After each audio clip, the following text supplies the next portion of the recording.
a European. I was born in the United States. I know that system very well. I think that Europe could be a model for the rest of the world, but I stress the could be, because we are not on the right road for that. But I keep this as a kind of intimate hope that Europe will develop into something much different from what it is now. And I want to start with a very simple question, which is, why Europe? Why bother? Well, the founding fathers thought that the reason for Europe was to stop us fighting and massacring each other every few years, as we have done for centuries.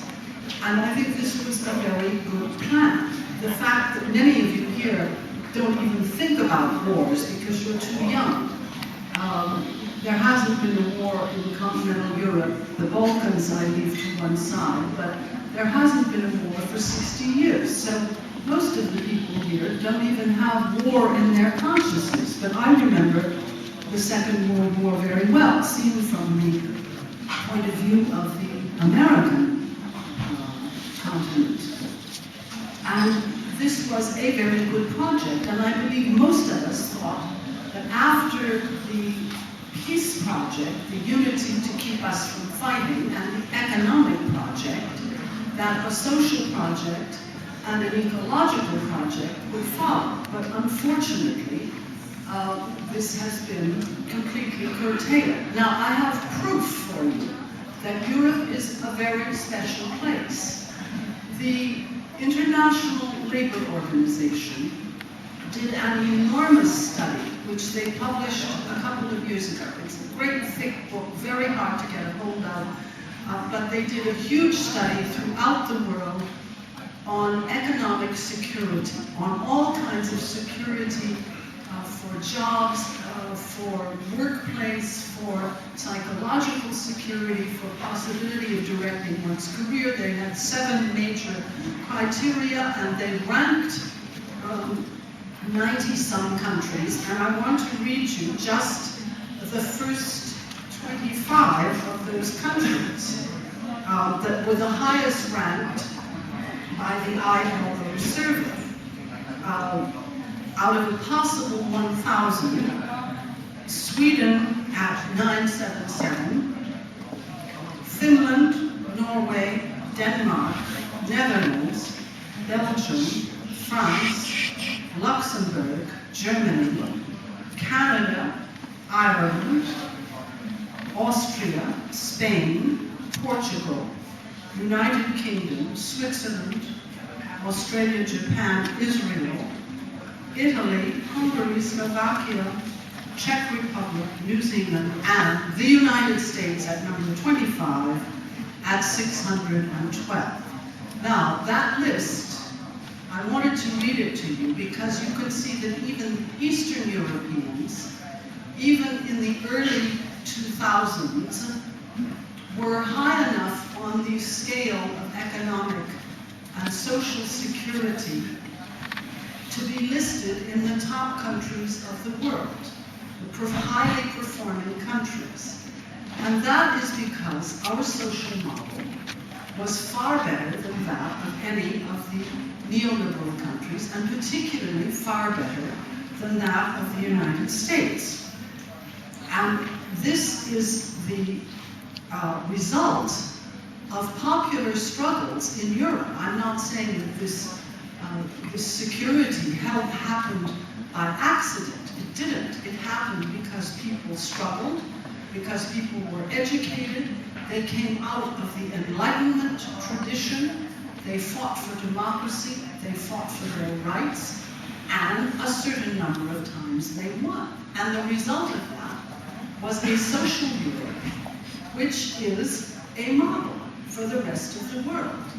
I don't say the welfare state is the end of history, but I think it is a pretty good human achievement. Now, Europeans are the best and the worst. Let me say that straight out. The best because they have managed, through popular struggles, revolutions, the end of war, to reach a level where we do have, most of us, not all of course, there's still much to be done, but most people can live in dignity, they can live a decent life, they have the freedoms, the religious, the political, the press freedoms that were also high on the Enlightenment list.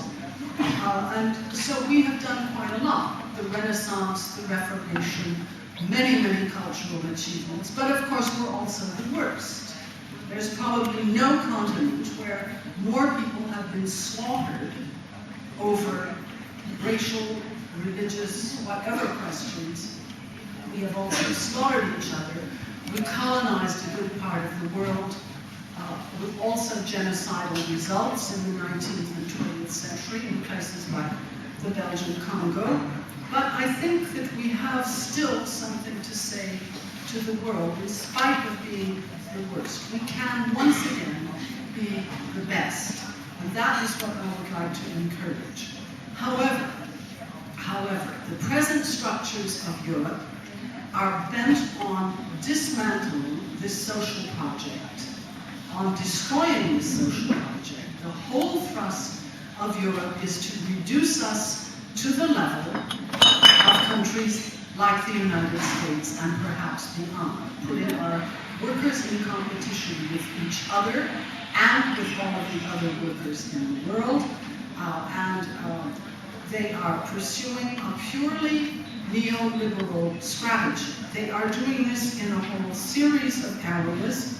Of course, I think we will hear from Jürgen how they are pursuing this in the military area, where the only project of the European Commission is to be a part of NATO, which is to say, to be subservient to the United States and take orders from the United States. And as we have just learned in the defense workshop this morning, to be part of the American grand strategy running from Europe to Asia, which was the policy of Zbigniew Brzezinski.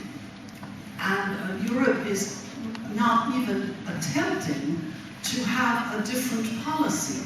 Let me tell you something about the Economic Defense Council of Europe, which is a French institution, but which has a great many ramifications throughout the rest of Europe. And they are recommending that Europe increase its military budget by $42 billion, because they want us to be like the United States. Now, even if we did increase our military budget by $42 billion, which would mean that every single European member would be at 2% or more of GDP for the military, we would still only be at about half the level of the United States military budget now. So there's really no point in doing this, except that this Economic Defense Council wants a military role, and they want to be worthy of the notice of the United States and supply weapons for the US. And how do they justify this? It would be interesting to know who are Europe's enemies. Isn't that the question you want to ask about what Europe in the world? Who are our enemies? What are the threats? Do we need $42 billion to defend ourselves against these threats? This is how the Council explains that. They say the threats are evolving and diffuse. They are internal and external. They call for innovative and varied responses, whilst not abandoning traditional defense needs and our interest in maintaining interoperability with the United States. But they say it also much more poetically. There are no longer threats at our frontiers, but nor are there frontiers to our threats. Now, this is the $42 billion statement, right? It's just a few words. There are no longer threats at our frontiers, but nor are there frontiers to our threats. And for that, you are going to pay, unless you do something about it, You're going to reduce all your social services, all of your educational services in order to be able to pay that military bill. I just want to flag that issue because that is what the Commission is doing. They want to make us a military power without defining even why we need to be a military power. I think Dot will speak in detail about trade, but here too we are under the rule of neoliberalism and the entire policy of the Commission, which is to say Peter Mandelson's Global Europe, is to open up all of the markets of the world, open them to our transnational corporations. He wants to go far beyond the World Trade Organization, and he, from his point of view, is correct, because the World Trade Organization has just undergone another failure. Yeah, I'll be getting to it.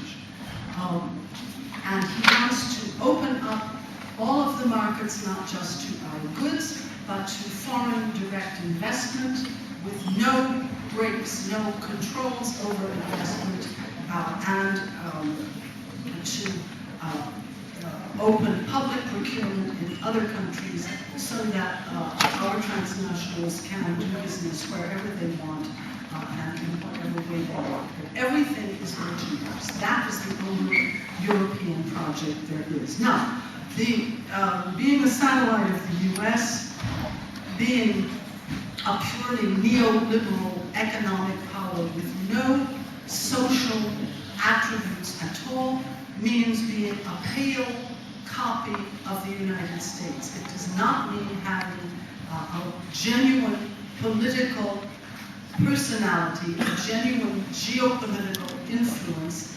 Therefore, we are not going to be the superpower of reason and the Enlightenment, as I would like to see us be, a superpower for peace, for ecology, and for social justice.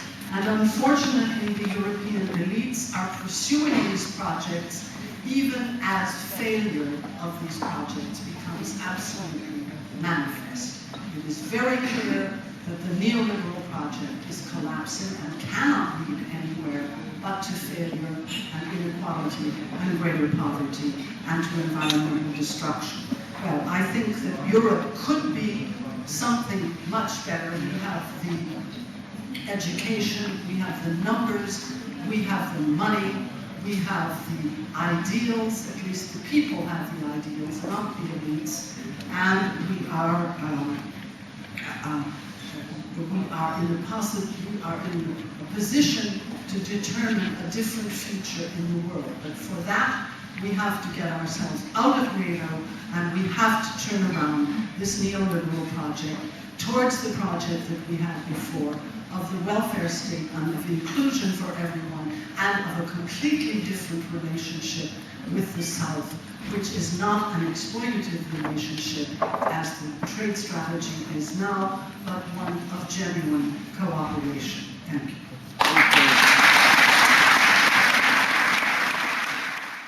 I'm going to go straight into it because I've been told by Peter that we have 15 minutes, strictly speaking. We've been hearing about a changing Europe, and I see the title of this forum is Europe in a Changing World. And I want to look more at the changing world. And this is a view from the South. And I think it's a more positive, not as simple, not an uncomplex, but I think a more positive view than perhaps is often conveyed to you in the mass media, which is so dominated by northern interests, European and US interests, and the whole ideology, the dominant ideology. And I want to talk about not only about a different perspective from the South, but different possibilities by the South. And I think I disagree gently with Susan. I don't think we need a model in Europe about what we want to do and be. I think we will develop our own models. And maybe we will learn positive and negative from Europe, but we're going to develop our own models. and maybe we will teach Europe, okay? And I'm not for 1 minute saying that what's happening in the world today is simple. We're talking about trends and tendencies, emerging trends. Now, what you're hearing constantly in the media is about the giant superpowers emerging, mainly China, but also India, and the threats that these pose to the world. You know, viewed from the south is a different perspective. We are now seeing a multipolar world emerging, in which we are no longer simply and totally subject to the whims and demands of the US and the EU. Slightly different methods, but the two dominant bipolar superpowers. So, for example, when the EU threatens weak countries in Africa to withdraw aid if they don't sign economic partnership agreements, the more far-sighted and courageous governments like South Africa or like Senegal or like Nigeria tell the EU, forget about it, we can get aid from China. Now, I'm not saying this is uncomplex, but it shows that there are new tactical options now emerging for the countries of the South. That's number one. Number two, more substantively, we actually see that these countries from the South, India, China, Brazil, sometimes South Africa, actually play very important political roles in the world today. There's an attempt now by the G7, G8 to co-opt these countries, India, China, Brazil, Mexico, and South Africa, to make the G8 now the G13. But it's very interesting to observe that while these countries have their own national and even sub-imperialist, neo-imperialist interests, they are also very susceptible from pressures and influences coming from other alliances of developing countries. And this isn't wishful thinking, because countries like Brazil wanted to settle with the powerful global players in the WTO. But there was a very big alliance of developing countries in what is called the G33, about 50 countries, Indonesia, Philippines, many African countries, Cuba, Jamaica, and so on and so forth, who put pressure, and India and China, who put pressure against Brazil and against the powerful countries of the North, settling for agricultural liberalization. And they said, we don't want agricultural liberalization, we want to defend our small farmers. And in the final analysis, this G33 prevented the powerful emerging countries of the South from selling out. And that is why Doha failed. That is why Doha collapsed last week. Because the G33 stood firm, and India and China, as members of the G33, stood up and said to the United States, we do not accept what you are demanding. Very interesting. And I'm not suggesting that this is an uncomplicated relationship, but there's this constant pressure that the other developing countries bring to bear on these so-called emerging economies. There's also the G90 group, which is all the African countries and the least developed countries. And it was this G90 group in the WTO that actually prevented the EU and the United States of expanding the scope of the WTO to include investment and services and competition policy and so on and so forth. So as anybody here who's a trade unionist or who works in a collective knows, unity is strength. And the smallest and weakest countries in the world are playing their role more and more. Sometimes hesitantly, sometimes inconsistently, but they are beginning to play their role. And they are trying to prevent the bigger countries of the South from being co-opted into the big boys club. There's a third dimension of what's emerging in the South, which is also very interesting.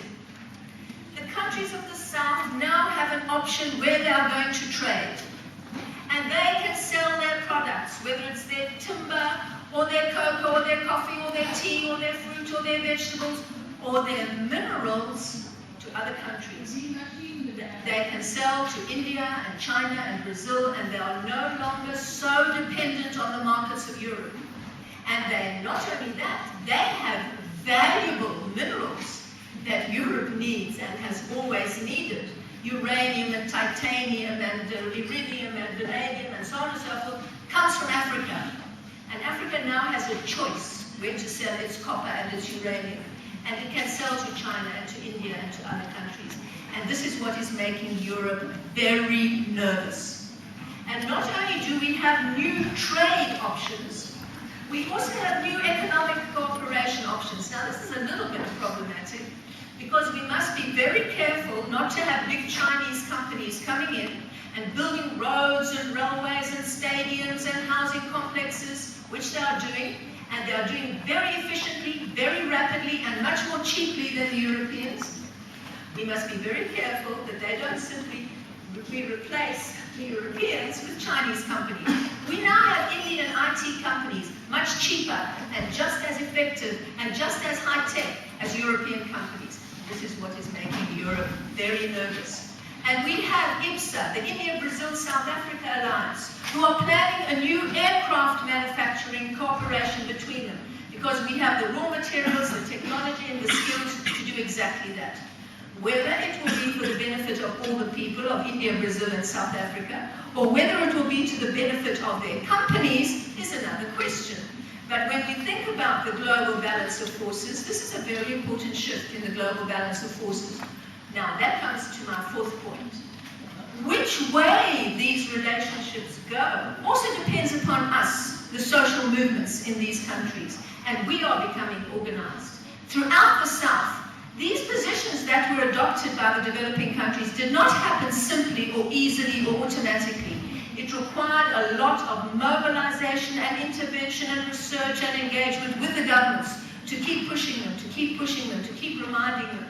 And it's a great victory for us that the governments of the South refused to sign the industrial liberalization agreement that Europe and the United States were forcing on them in the WTO, called NAMA. And this was largely because, why? We managed to get an alliance of the trade unions of the South to block this industrial liberalization agreement, because we knew from experience that this would destroy our smaller and weaker industries compared to European industries. So we are also developing South-South alliances. And these are very important. For example, Jubilee South is a very powerful and important alliance of South-South organizations, even putting pressures on their allies in the North not to compromise on debt cancellation.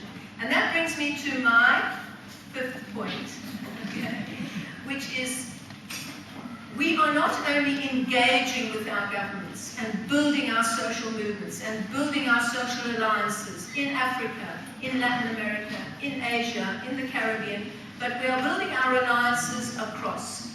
And this is alliances of trade unions. That's why the International Trade Union Confederation is changing, because of the alliance of trade unions from the South there. And we are building alliances of peasants, and we are building alliances of women, and we are building alliances in many spheres. And the most important thing is, the fifth point about this changing world, is that we are engaging with and building alliances with you, with people in the North, right in the belly of the monster. And this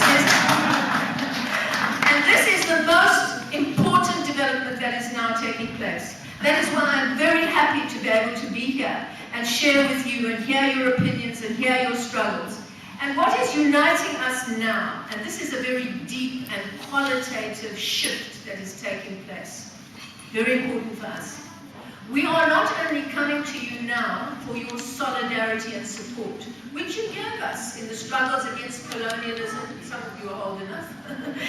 In our struggles against apartheid, okay? In our struggles against poverty, we are getting support.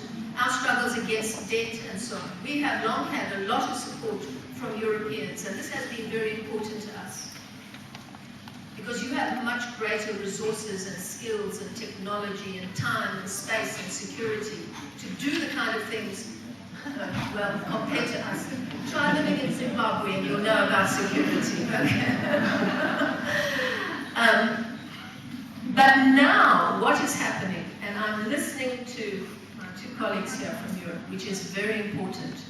We now know that you have the same interests as us. It's not just your sympathy and your solidarity and your moral support for the suffering people of the world. You know that if you don't take up these issues, you are going to suffer as well.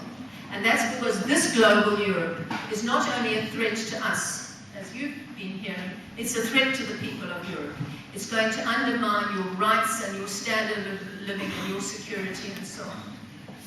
So, these are the points that are very important in this changing world. That the time or the era in which the ruling forces in Europe and the United States could simply cover the eyes and impose on the peoples of Europe and the world is rapidly becoming more difficult for them.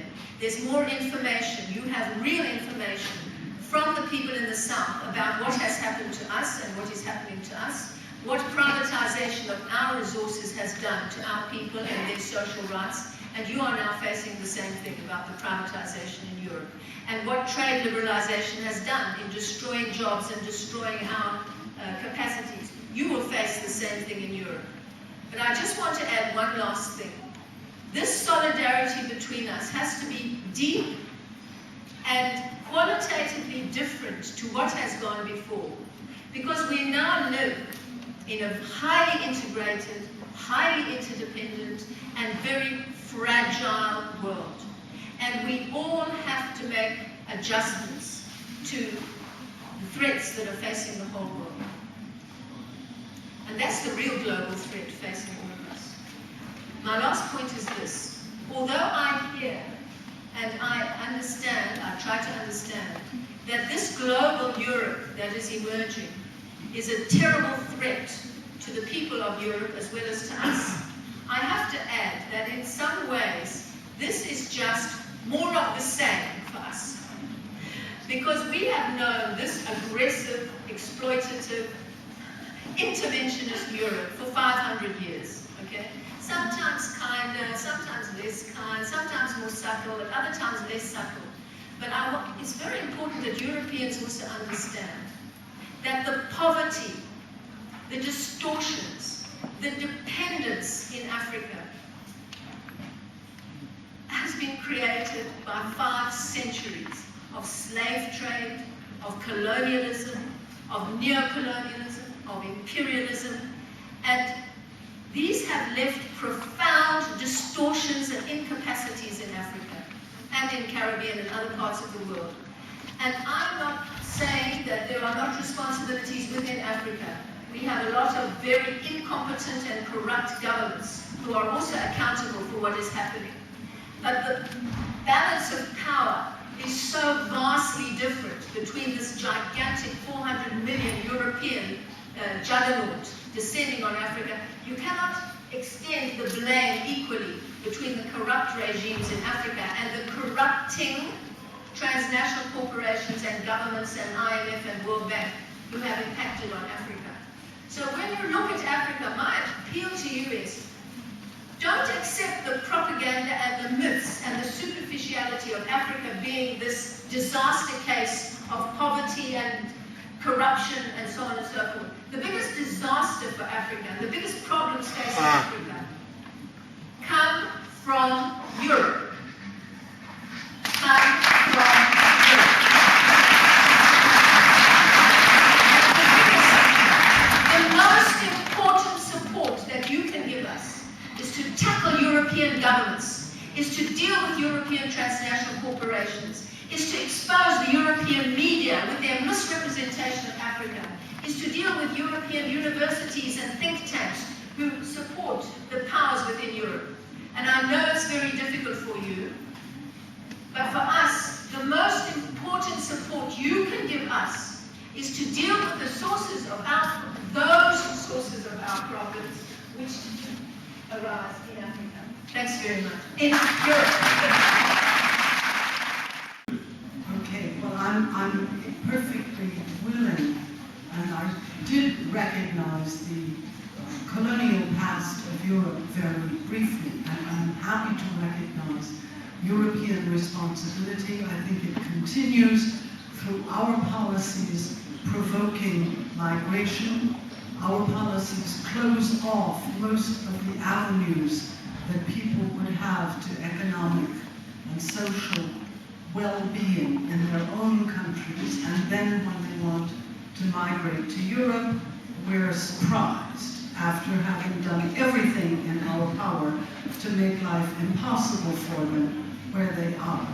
However, what I wanted to stress was that when I said Europe is the best and the worst, I still think that Europe, for whatever historical reasons, we're not in a position now in 2008 to change 500 years of history.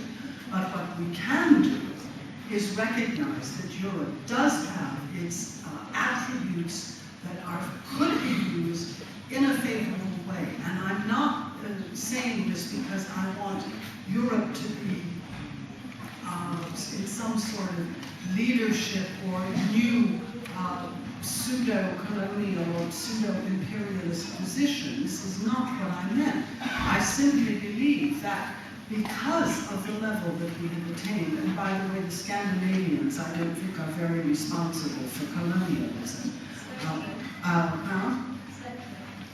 Well, okay, I mean, this is a long discussion, but we can't have, here we are in 2008, and our job as members of Attac, I believe, as Europeans, is to change the nature of the European project so that it can become a project of cooperation, of solidarity, and we have the means to do this. We have the means to share. We are not poor and indigent populations. We are in a position to politically make the governments of our countries individually and the European structures change. And I see this as an enormous challenge to Europeans. But I believe that it is something that can be done simply because the neoliberal project is a failure. It's a failure in human terms, but also in its own terms, financially, etc. And we have made some progress. I mean, the Bretton Woods institutions are discredited. The WTO is discredited. There have been 3 popular refusals of the Constitution and Lisbon Treaty, which are exactly the same thing. Every time the European population gets a chance to say what it thinks of the present direction of Europe, it says, no, this is not what we want. And this is not the same thing as saying we want to leave the European Union or we don't want to have a union between the peoples of Europe. I think the vast majority of Europeans do want to have European unity, but not on this basis. We want a democratic, social, just, ecological Europe. And I think that this can be, could be, I stress the conditional, could be also of enormous benefit to southern countries. Thank you. You mentioned...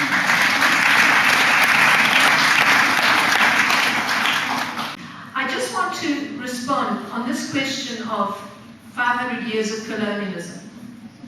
I am not dwelling on this to lay blame. You know, it reminds me of in South Africa, when the people of South Africa talked about, oh, apartheid did this and apartheid did that, and the retrograde elements from apartheid said, why do you keep talking about apartheid? It is past, it is over, let us move forward. Well, unfortunately, the effects of apartheid are very deep in the way the economy was structured, the way the cities were built, the way people were affected in their hearts and souls. Apartheid still lives in South Africa, in the society and in people's consciousness. Well, it is the same about colonialism. Colonialism left a deep impact in Africa. It destroyed the societies that existed in Africa. It forced together peoples who were traditional enemies to become new nations, which were very false nations, and then politicians took advantage of that. It created distorted economies that were outwardly oriented, simply to supply minerals and agricultural produce. You know, if you look at the railways in Africa, they don't go between the African countries. They go from Kasai to the border, from Copperbelt to the border. They were just built to extract our resources. Okay, and one more minute. And when we talk about this, the cost, the disruption, the distortion, and the dependency that was created and constantly recreated by Europe in Africa. What do we want from Europe? We want them to stop doing what they've always been doing, okay? And not enforce through the IMF and World Bank and through the WTO and through their aid programs, the very policies that have created these problems in Africa.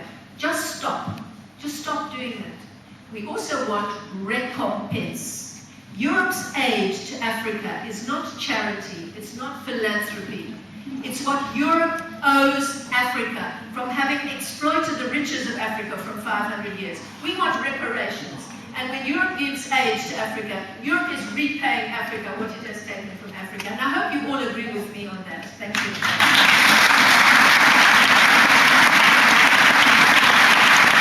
The US, I think Europe is copying the US social model, which is a disaster. I won't go into detail on that. Of course, neoliberalism does serve a small proportion of any given population. It serves a small proportion in Africa, just as the elites in Africa have taken advantage of the privatizations enforced by the bank, the IMF, etc. They profit from trade liberalization. It's the same in any society. Neoliberalism is a 20-80 proposition. 80% suffer, 20% profit, or less than 20% profit. So, as far as the military part goes, I think that Europe has also decided that it is going to be subservient to the United States. Everything I read from this European Defense Council based in France explains that France and the rest of Europe want to put their industrial capacity at the service of the cooperation with the American defense establishment. And they say, well, of course, we will have to put our research and development facilities in the United States in order to do that. And the US will not accept that we participate in the more strategic efforts, but it really is a capitulation. It's really saying, yes, the R&D will be done in the United States, the workers will be American, the scientists will be American, the profits will be American, but they will give us in exchange the right to cooperate with them on weapons systems. So maybe we will be able to build a helicopter here or there. I think it's a total capitulation. So I have nothing positive to say about that, but this is not really my area of expertise. What I wanted to say about, to add to what Jürgen said about Lisbon and why we must at all costs prevent Lisbon from becoming law, not just in the military area, but because now we are living under the Nice Treaty, and in 2000, Attac and other groups were able to obtain veto power for individual European countries on the issues of social services, health, education, and audiovisual services, so that they cannot offer these, the EU cannot offer these services on the table of free trade because any country can say no. Any country can veto it. We would lose that with Lisbon. And because there is a very subtle clause introduced by the back door through which the European Union acquires a legal personality. It's a moral and legal personality which puts it even more above the law of each individual state, including constitutional law. In that case, with the legal personality, the EU would be able to put on the trade table, they would be able to say, we offer you to whoever, the transnationals of the US or Brazil or whoever, we offer you our sector of transport, of energy, of finance, of health, of education, and no country could veto that. So that would be Lisbon. It's worse than Nice in European should really watch out for that. And I just hope that Africa is going to like Chinese colonialism better than it liked European, but I'm not so sure.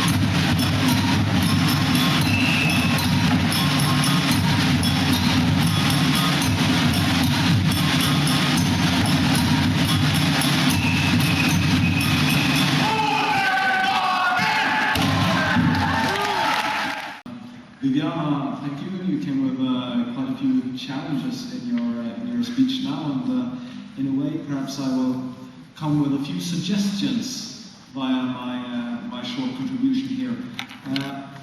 My contribution will perhaps be more about a method for accomplishing change than about the change itself, but I will also touch in on what I believe is a viable alternative to new public management on the way. I was asked to speak about the trade unions as they have had a certain success in Trondheim, which is Norway's third largest city, in stopping neoliberalism. And I believe that this model can be exploited. In fact, it already is. I spoke to the secretary of the largest labor union in Trondheim just before I came here, and he was going to Finland to hold a lecture there. And I know people from labor unions across the world have actually come to Trondheim. And even a Swedish author, Arlo Etzler, has written a book about the Trondheim model. It's only available in Swedish, unfortunately, but it's very simple Swedish. So I can recommend it. And I also believe that this could form a good starting point for some discussions in Attac as well. And I believe the trade unions could be one of the most important partners of the Attac movement. I'll say just 2 lines about myself, as it may be slightly relevant. I am, of course, an Attackie in Trondheim, but I'm also a labor unionist in Trondheim, and I'm also a politician for a small socialist party in the county council, so I'm on all sides of the fence here. I have the Attac perspective, the labor union perspective, and the politician's perspective. Luckily, there are no conflicting interests. And I also try to give you, for a background, the political post-war history of Norway in, say, 1 minute, 2 minutes. That's all we have time for, I think. From the end of the war until the 1980s, Norway, like many European countries, was dominated by a large social democratic Labour Party. Then, of course, in the 80s came neoliberalism. I don't think I have to tell the people here that story. And mainly that was instated by the Labour Party, with some help from shifting conservative coalitions from, let's say, the mid-80s until into the 2000s. Now, the unions, the trade unions, naturally reacted to neoliberalism because that directly affects their members on the job.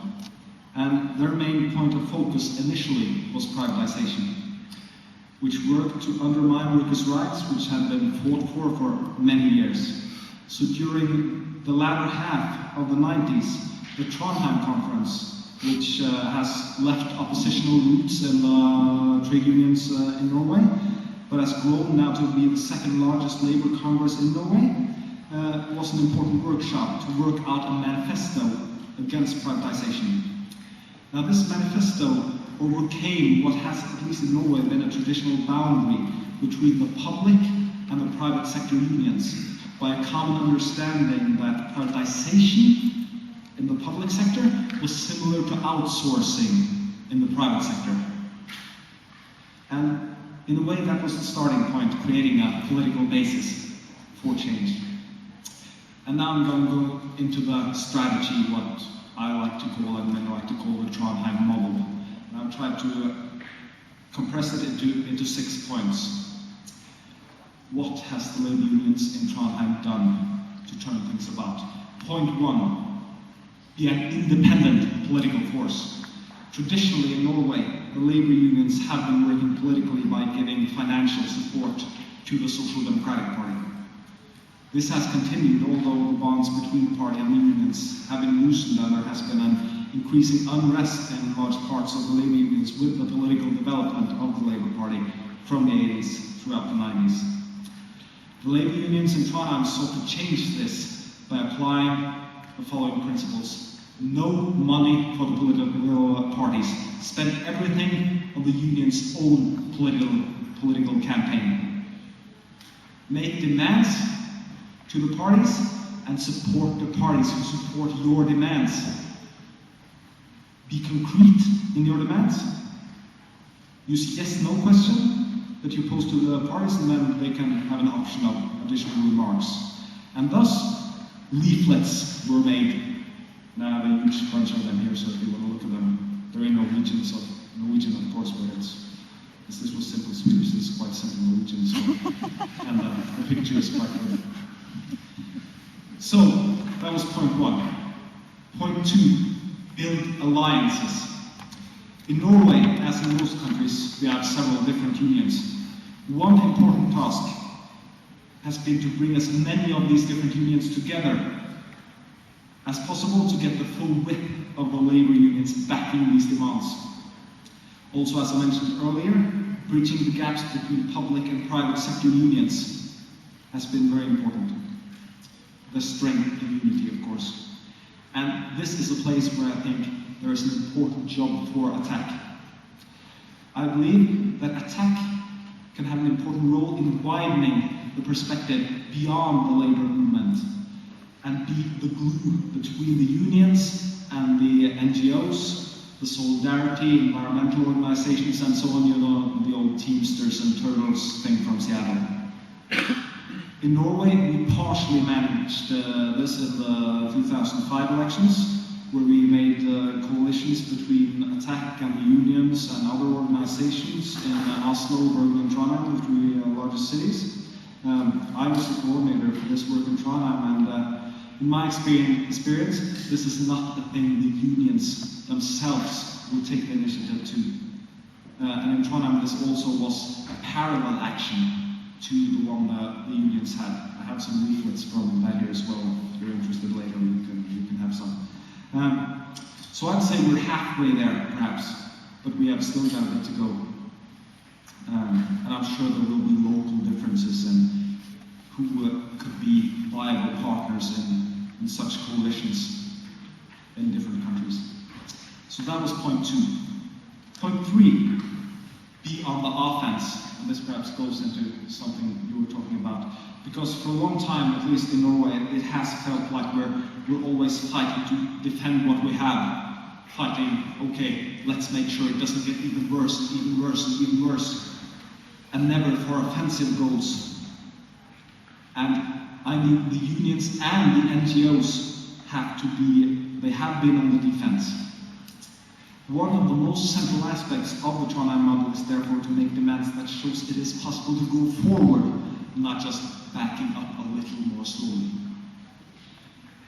So point 4, show off the results. To make people, if you have been successful in such a campaign as they were in Trondheim, and I'll get back to that, to make people come back for more, we must show them that this has actually worked. In Trondheim, the 2003 elections, where they started this, spurred the most ideological political campaign in decades and ended decades of conservative rule. Many of the demands from the trade unions, which they made in this manifesto, were accomplished, and I'll just have a few examples. They stopped the privatization of communal health services, of the cinema. Privatized nursing homes were actually re-communalized. taken back, like you were talking about in some countries, and this was very new in Norway. Actually take something back that has been privatized. The same with buildings maintenance services and several other things. And new public management reforms and city management and basically all communal run services were also reversed. And this is an important point, I think. Instead of new public management, they introduced what is, at least in Norway, often referred to as the model commune methodic. Instead of competition in constructed markets, you get a three-party cooperative model in which the employees, the politicians, and the administrative leaders in the commune, which is the lowest political structure in Norway, the commune, they get together and work to improve the services. And I could say a lot about this, but I don't think we have time for that. But this has, in several Norwegian communes, been a success and a way out of new public management. So that is something perhaps we could get back to the discussion later on. Now, point 5, mobilize. And this is very critical. You need to have a long democratic process in the organization working out the demands that you will give to the parties before an election. This creates ownership in the members and in the workers, members of the unions, and it creates a debate, political debate in the workplaces, out where people work, and other fora. And this is very important. Because if you don't get out to the members, out to the workers, then basically the game is lost. You need to get this out to people. And finally, point 6, you need to establish arenas between the progressive political parties and the unions. Because the job is not done after the election, even if the parties you supported have won. Now, the labor unions in Trondheim, they give equal treatment to all the parties that they support, based on their answers to the demands. The unions must be active after the elections to follow up on the demands. In Trondheim, there are also 19 trade unionists that have been elected from the 3 different parties on the left. So we have to, of course, make these people work together as well, inside their parties. There has been meetings, seminars between the parties and the trade unions, etc., etc. You have to always keep the pressure up, and that's very important. For example, with the Social Democrats, which are, some of them are Social Democrats and some of them are neoliberals, so you got to watch where they go. You got to keep constant pressure on them. So these 6 points, in short, are the Trondheim model. And as I said, I believe the trade unions could be one of the most important partners for Attac in working politically. And if Attac can cooperate with unions along these lines, of course with local differences, I believe change is possible. We need to take the initiative back from elitist political parties and get the politics and our issues out in focus and out to people. And the Trondheim model has worked to do just that. So a short post-amble at the end. In 2005, the national labor organization copied the Trondheim strategy and actually succeeded in giving Norway what has been dubbed as the most radical government declaration in Europe. I'm sorry to say that currently that may probably not say that much. But in Trondheim in 2007, the coalition who won Trondheim won again, and with an even larger majority. So now this was a very sunshine story. There are also a few challenges. I don't think I have time for that now, but if perhaps somebody here would like to ask what these challenges are, I can perhaps get back to them in the debate. So thank you for now.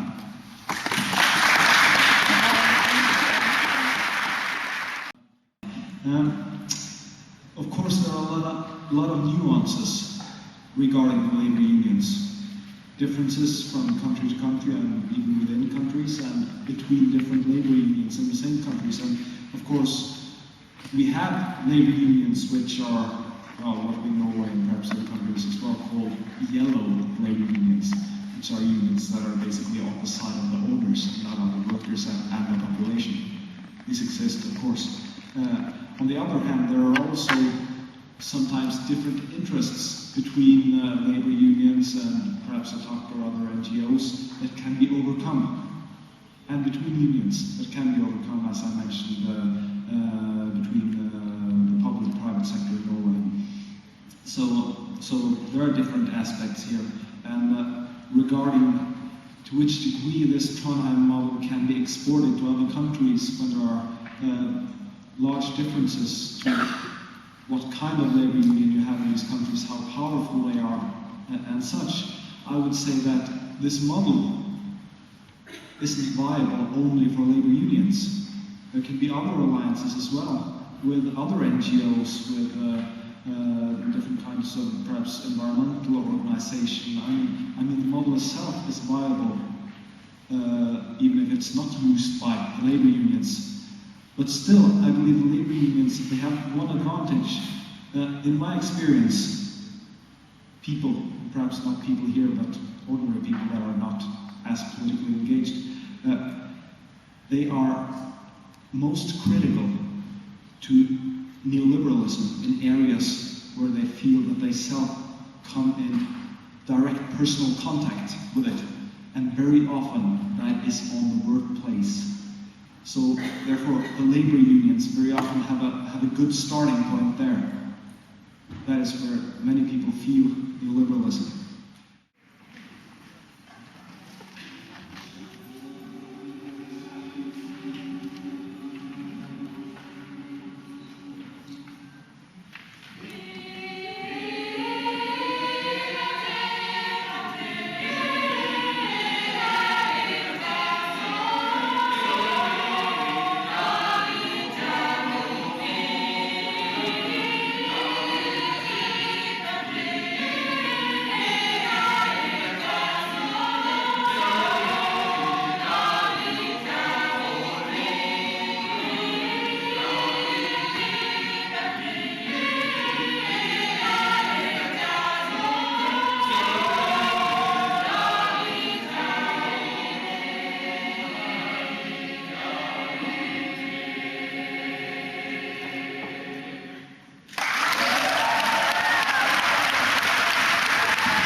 Okay, thank you very much, and greetings to everybody from the United Kingdom. It's very good to be here in the middle of this important gathering of Attac activists from across the whole of Europe.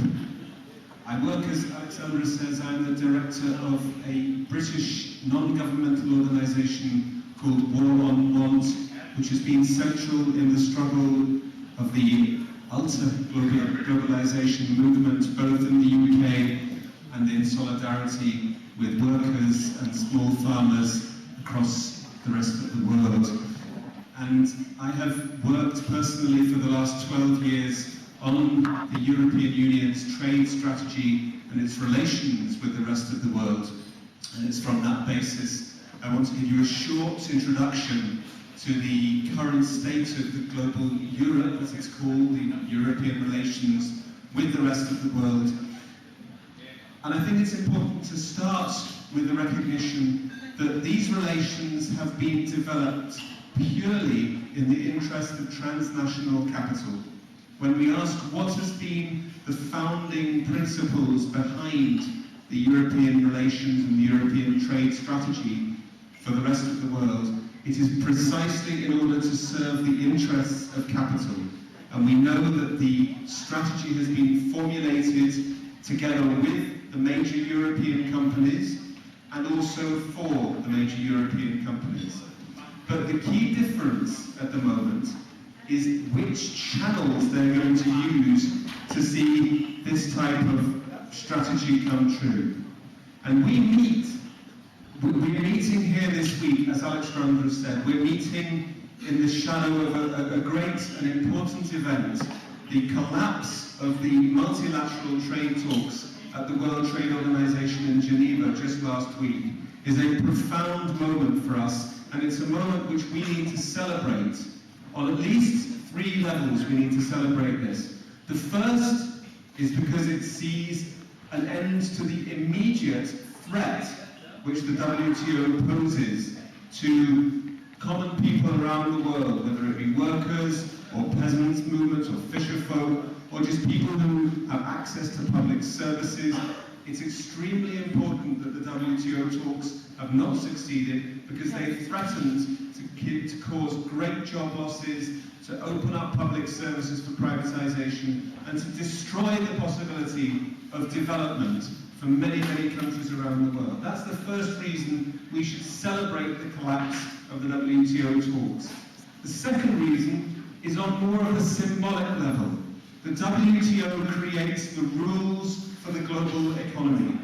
If there is one organization which creates the rules and the principles of globalization for the 21st century, that is the WTO.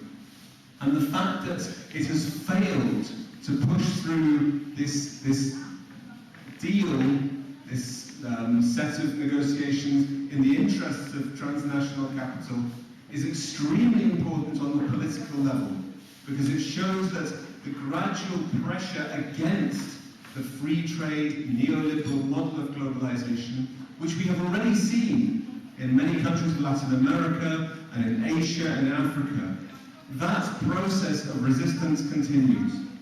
And that's why the third reason we should be celebrating the collapse of the WTO talks is because it means for our movement, the also globalization movement around the world, it is another great victory in a series of victories which we have seen over the past 10 years.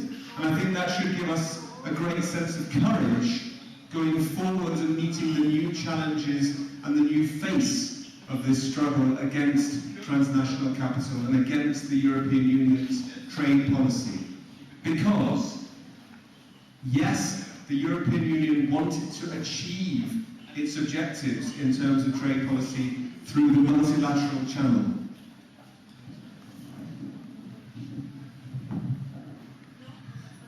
Okay, even more beautiful.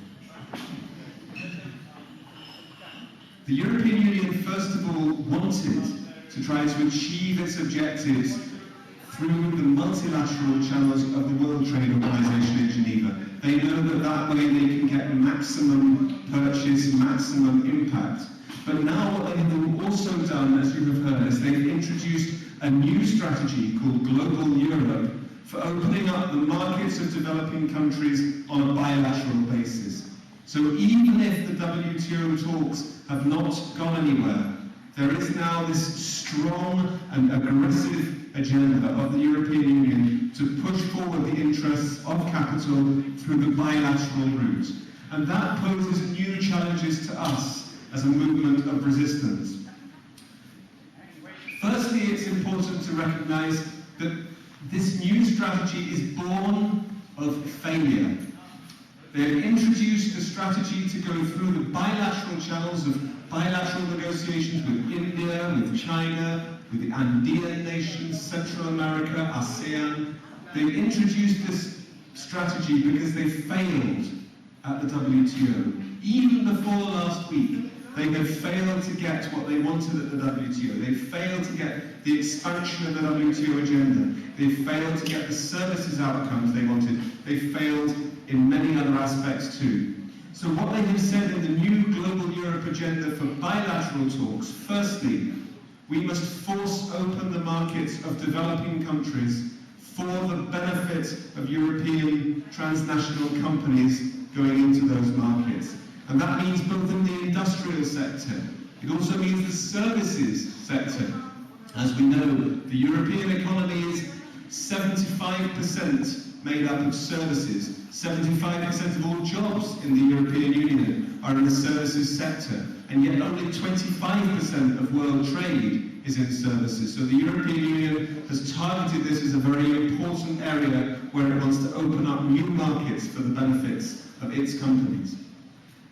Also trying to open up investment. The rules which we managed to stop at the WTO on investment, liberalising and opening up this for the benefit of companies, these have come back again through the global Europe model. So it's about opening up those markets, opening up government procurement markets, services, industrial, on the basis of what is good for European companies. Even though it's well understood, it's well established that this will lead to massive job losses in developing countries, as their own domestic producers can no longer compete.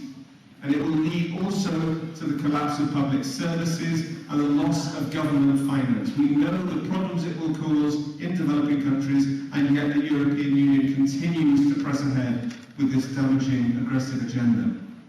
It's also about reshaping the rules which developing countries are allowed to have to govern their own economies.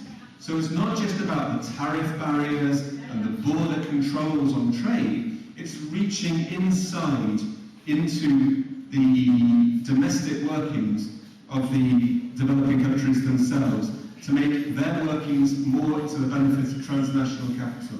But thirdly and importantly, it's also about getting access to the natural resources of countries in the south.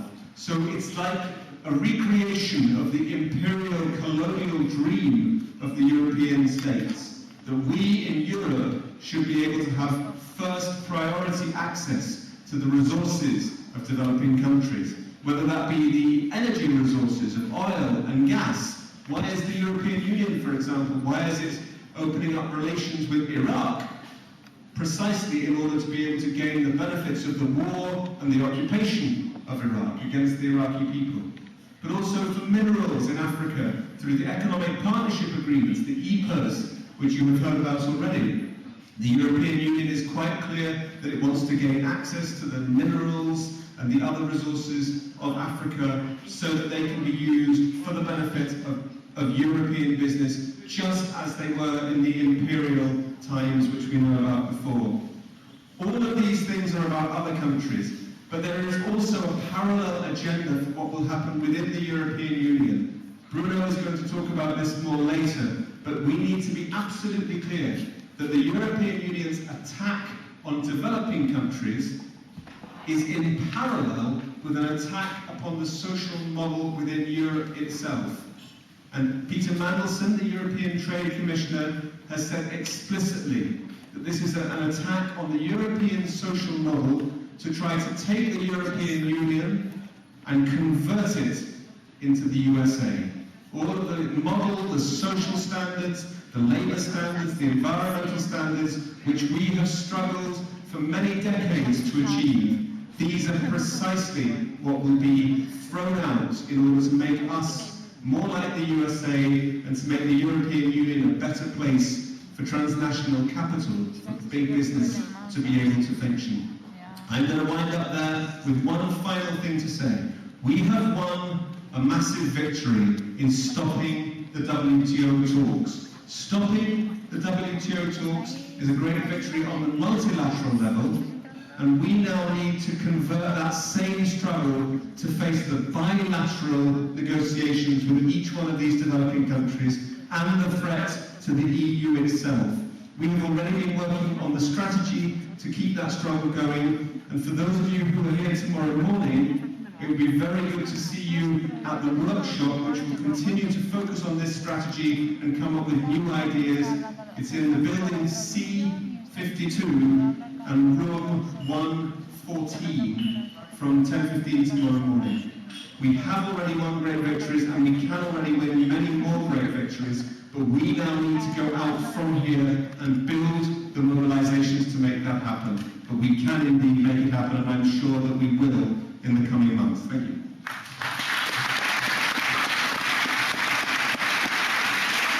If you look at the principles behind ethical capitalism or corporate social responsibility, you need to understand where this phenomenon came from. And it was created expressly and explicitly as an alternative to corporate accountability and the regulation of capital. And for us, therefore, it is a fundamental mistake. For us, ethical capitalism is a contradiction in terms. And for us, the key thing is to re-establish our control over capital. Yes. And that does not mean allowing for the proposition of ethical capitalism to continue, but actually putting rules in place at the international and at the national and at the regional levels for the EU so we can combat that. And we have been working in many different ways at that level to create the rules, but also in developing countries. In the sweatshops, for example, my organisation War on Want, we work in solidarity and in partnership with many of the workers' organisations, the trade unions and the associations of women workers in the Maquila, or women workers in Bangladesh and India and China, who are producing all of these clothes for nothing. So we're working to support them in their struggle, but also to bring in rules to control capital at the national and international level. The second question, in respect of these bilateral negotiations, no, they are not between individual European countries and India or China or ASEAN. It's still the European Commission which retains the competence, as it's called, to negotiate on behalf of us. And interestingly, as a result of the Lisbon Treaty, which was, as we know, we didn't have a choice to vote on this, only the good people of Ireland had the opportunity to vote, and they voted correctly. Which goes to show, if you can't get it through a democratic process, try another way.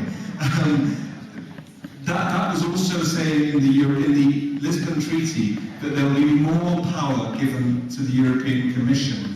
So, for example, until now, the European Commission has had limited power to conduct the investment negotiations. And then as a result of the Lisbon Treaty, we don't know where it is, but as a result of the Lisbon Treaty, the European Commission would get more power.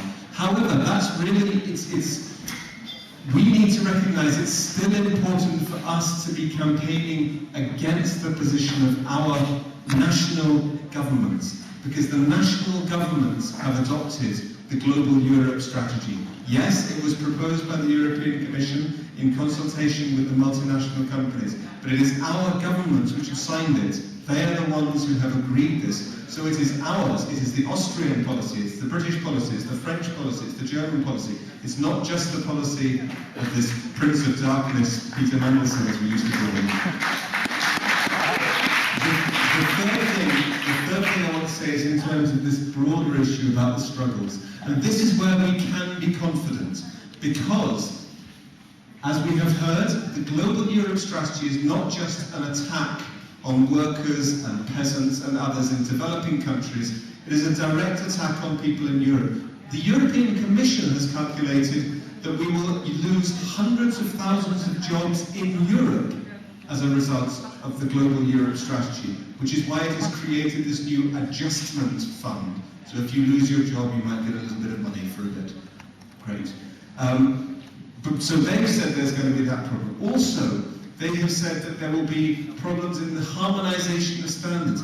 Our resistance to genetically modified food, our resistance in terms of recycling, environmental standards, our resistance in terms of labor standards, the right to collective bargaining, the right to strike, all of these things are under attack. But that means we have an opportunity to build a stronger movement of reaching out to the trade unions, reaching out to the green groups, the environmental groups, reaching out to women's groups in terms of the public services and gender rights and all of the other bits. We can create a whole new resistance movement within Europe and in solidarity and working together with the groups in the south. So, in a sense, the Global Europe strategy is a big threat, but it also presents us with a great opportunity to build a stronger movement than we had before. That's why I think we feel more confident. We've won on the WTO, we've won on the multilateral agreement on investment, We've won on the free trade area of the Americas, which has disappeared completely. Now we can win on this one by building that greater movement. I'm just going to answer the first and the final question. The first one was about how we can use the conventions of the ILO and also to mobilize trade unions in the same way as we saw about the Bolkestein Directive and the liberalization of European ports. I think for us, the really important thing here is to recognize that we need to mobilize the trade unions from the bottom up. Not just be looking at the top of the hierarchy, but actually working to reach out to workers and their workplaces and much more generally. Because there is a big difference here. In the Bolkestein Directive and in the ports liberalisation, the trade unions stood together with workers and with the social movements. On the issue of free trade at the moment, the trade unions do not stand with us. And when, for example, the Korean Trade Union Federation, the Trade Union Federation of South Korea, which is currently negotiating a bilateral deal with the EU, the trade unionists came from Korea to Brussels and they asked the European Trade Union Confederation to sign a statement of solidarity with them. And the European Trade Union Confederation refused, and they said, our solidarity is with the European Commission. So the European Trade Union Confederation has its solidarity with capital and not with labour.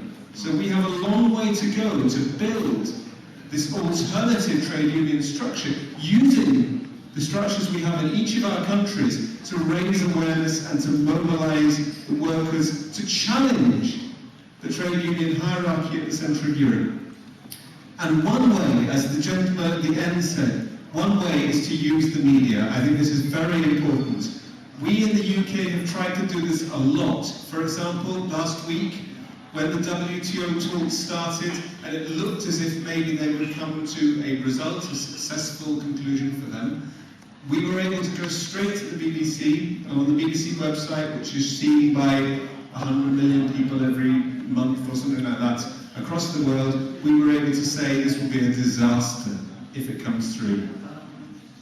Interestingly, it changes. If you keep on saying this in the media, then gradually you begin to see that they will report in a different way. And I read last week, I was in Germany, so I read the Handelsblatt. The Handelsblatt just said, it's great for German exporters, this is all we want to see from it.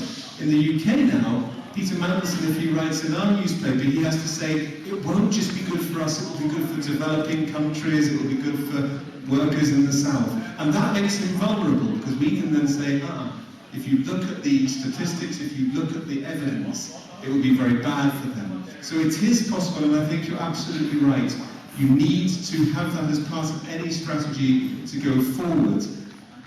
But the key thing, I think, has got to be the political mobilization of as many forces as we can get from the bottom up, working within each of the different regions and each of the different networks that we produce.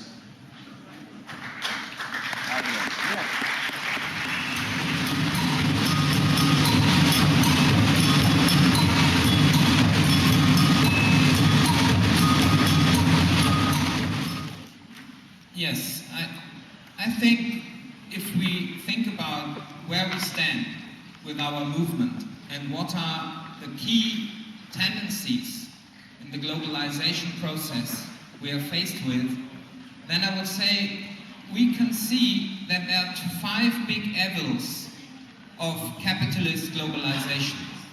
So there is the growing of inequality globally and on the national level. There is the multiplication of financial crises. There is the increase of prices and limitations of access to food and the growing hunger. We see the end of oil and resource crisis, and therefore the poor to be cut off from vital resources. And lastly, we see the climate and environmental crisis to an extent which was never there before since the environmental movement started. And what these crises have in common is that they were caused by political decisions to open up markets without democratic control over them. And we know since the Manchester capitalism that markets without control, that economy without democratic control cannot work and leads into tyranny and leads into the deep violation of human rights and into the destruction of common goods such as nature. So, if we look at these crises, they also have in common that they are deeply linked with neoliberal globalization.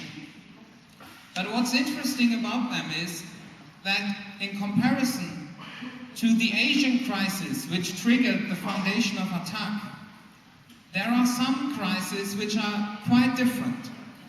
The Asian crisis was a lack of regulation. So basically, financial markets were opened up, and this caused capital capital flows, which were not regulated and endangered the real economy, the productive economy. And this could have prevented by stronger regulation. But now we have another type of crisis, which is linked also with lacks of regulation. But it's a fundamentally new type because it's about limited resources and scarcities. These crises show that there is not enough environmental resources such as petrol, fish, wood for everybody. And there's also not enough land to produce enough meat for a consumption level as we have it here in the West. So we must face that this type of crisis is not just a lack of regulation, but it's also a limitation of the earth, which is now visible, and that not everybody can share the same level of material consumption as we have it today. So, therefore also, there is not one single easy answer to these crises. I think that's very astonishing that although we are faced a sort of crunch of globalization, there's not a one answer demand. Our movement is relatively silent compared to the crisis of globalization. It's astonishing that we are not very loud when globalization falls apart, when the crisis becomes totally visible. And this is because there is not one single easy answer which everybody will say, yes, this will solve the problem and we will all winning. Because lots of changes will be quite deep, which are necessary because of these crises. Of course, we have alternatives which fit to these crises and give answers. So the climate problem needs global climate limits corresponding to global justice. We need to close the tax havens to be able to correct the inequalities. We need to cut the debt. We have to have food sovereignty to be able to control the problems of food scarcity. We need a new financial international order in order to solve the financial crises. But we all know that these are relatively complex alternatives. They will not bring out people in masses into the street, and in particular because we have at the moment in most countries governments which do not want these alternatives. So what does this mean for Attac, this new situation in which we are faced with 10 years after our foundation? I think our role is to link these crises, to explain them to people, and also to link them to our alternatives. So that's at least a first step I would make. So first, we should be the ones who speak about the linkages between the ecological crisis and the social crisis. We should not follow neoliberal environmental organizations which think you have to regulate the global ecological crisis by letting the poor pay for it and introducing systems which cut off the poor from these crises. We must be the ones who say environmental justice is only possible with social justice. It cannot be separated. We may not let the neoliberals mess up the solutions to the environmental crisis, because we know that this would never happen. People would never accept an anti-social solution of these crises. Only if they are dealt together with, we will be able to realize alternatives. Second, I think the financial crisis is deeply linked with the economic problems, and they lead to social effects. Already in the next month, we will see in many European countries recession and growing unemployment, and people will ask why. And I think it should be Attac who explains, it should be us who explains how the global financial crisis, how the speculation led to the social problems people are faced with. This will be a great chance for us to win for our alternatives a lot of popular support, because people feel in their everyday lives, in work, in raising prices, these problems of globalization. Third, I think when we think about these crises, we have to see that our movement is challenged by them in a quite fundamental way. First, we have a movement which was based, as Miko was saying, on plurality. So this means plurality of actors, unions, environmental movements, developing country organizations, unemployed people, farmers, and the like. But some of these crises will not be able to, cannot be solved without touching also the interests of some parts of our movement. So, for instance, if we want to have a globally just solution of the environmental crisis, it will only be possible if some dirty sectors in our own countries will shrink. We will not be in Germany building large polluting cars in masses and export them into huge quantities all over the world. We cannot continue to do this. And the same is true internationally. Developing countries will never accept limits to CO2 emissions if they don't get support and technologies. We cannot make profits from selling green technology to developing countries. This is not fair, it will never be accepted. So it means, in conflicts of interest, I think, in our own movement, we should stand with the poor, we should stand with the weakest, we should stand with the victims of our own actions, and we should not, in these cases, follow narrow-minded interests in our own countries.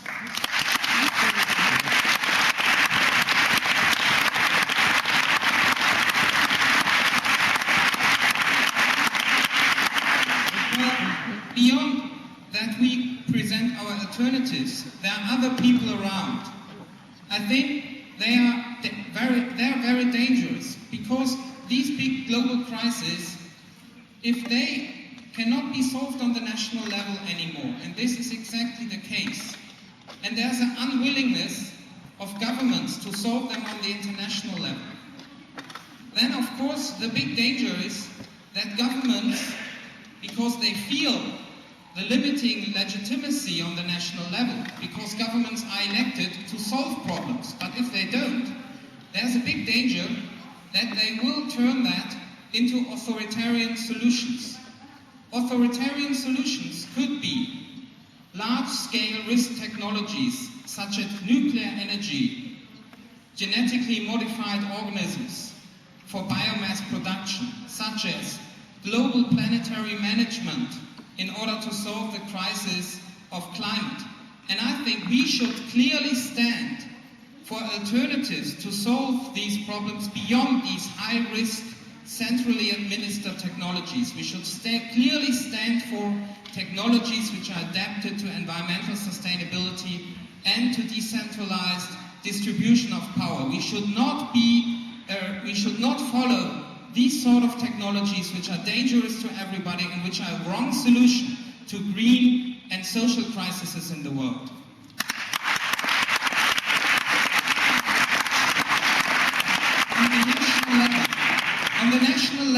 the danger is also clear. More police might be used to crush our protests. There will be the victims of this form of crisis. The migrants who will try to get into the rich countries will be blocked out. Migration policies will become even more inhuman. And it might well be, and we see the first signs, that citizens' rights are even more restricted than they already were, even in countries where we fought a lot for civil liberties. Internationally, to this corresponds a strategy of military control, to control resources for the rich and to block the poor to get their fair share of these. So we might be faced with governments which try to control these crises by authoritarian means. And the symbol for this is the victory of the Berlusconi government in Italy, and what they are doing there. What our Italian comrades say here is exactly this picture. It is really horrible that big movements against environmentally destructive plants, they are basically crushed by military regulations. We see now there a left which is weakened in face of an authoritarian government, and therefore I think this will be next year a very big confrontation between a movement which stands for our alternatives, which are in favor of social justice and environmentalism and internationalism, and on the other hand an authoritarian government which might become even worse than what we see in Genoa. And it will be the first G8 next year in Italy after Genoa. I think our movement has to face this challenge. We have to go to Italy. We have to see our Italian friends and cheer them up and say, we face Berlusconi. We don't accept this as a solution to these global crises. These policies are not for us. They are clearly against all values our movement stands for.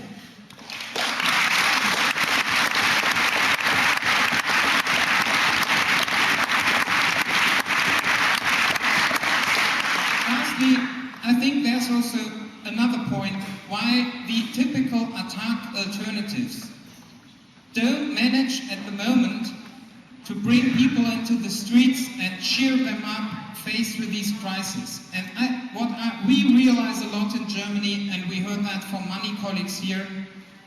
If you talk about these big crises and you come with a Tobin tax and some global treaties, people feel that's not on the right level of alternatives. People ask much more fundamental questions. They ask, does capitalism make happy? They ask, why do we have to work even more to consume more products we don't need? Why do we have to work longer hours in more precarity, although the society as a whole gets ever richer? People ask very fundamental questions. And I think therefore Attac should move on the level of discussions of alternatives. In Attac Germany, we will organize next year in March a big conference on capitalism. Attac Germany never talked about capitalism or the economic system as a whole because we were scared of certain old ways of dealing with these issues. But I think we will have to face, in order to come up with coherent alternatives to these crises, we will have to ask much more further-reaching questions, and we must have to try to come up with alternative economic systems, with alternatives which much more fundamentally change how we live, how we consume, how we produce.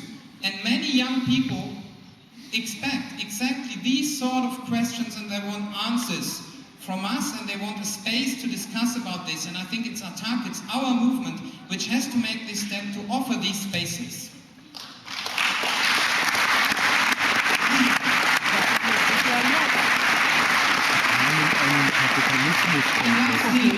I would like to say that we must be careful when we do this. When we talk about capitalism, there's also a way of talking about it which doesn't inspire very many people. I mean, you all know what I'm talking about. People who know capitalism is bad and they have the answer how to overcome it. People who think an old ideology, one of these isms of old thinkers, they have all the answers and we just have to repeat them, even if they have proven wrong in the past. I think people want not this old-style ideological anti-capitalism and we have the easy solution as a space for thinking about new alternatives. I think we have to find a modern way, an open way, which sticks in this pluralistic approach, which Miko was saying, to ask fundamental questions, to discuss more radical alternatives. If we do this, altermondialism will again inspire people and will ask questions and provide alternatives and can then, out of these discussions, come up with much further reaching alternatives so that we can inspire again many more people than we do this together today. And I think therefore these crises should be a challenge to explain them and to bring our own analysis further. And if we do this, the future will be for us. Thank you.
different mechanisms underlying the financial crisis and all financial crisis.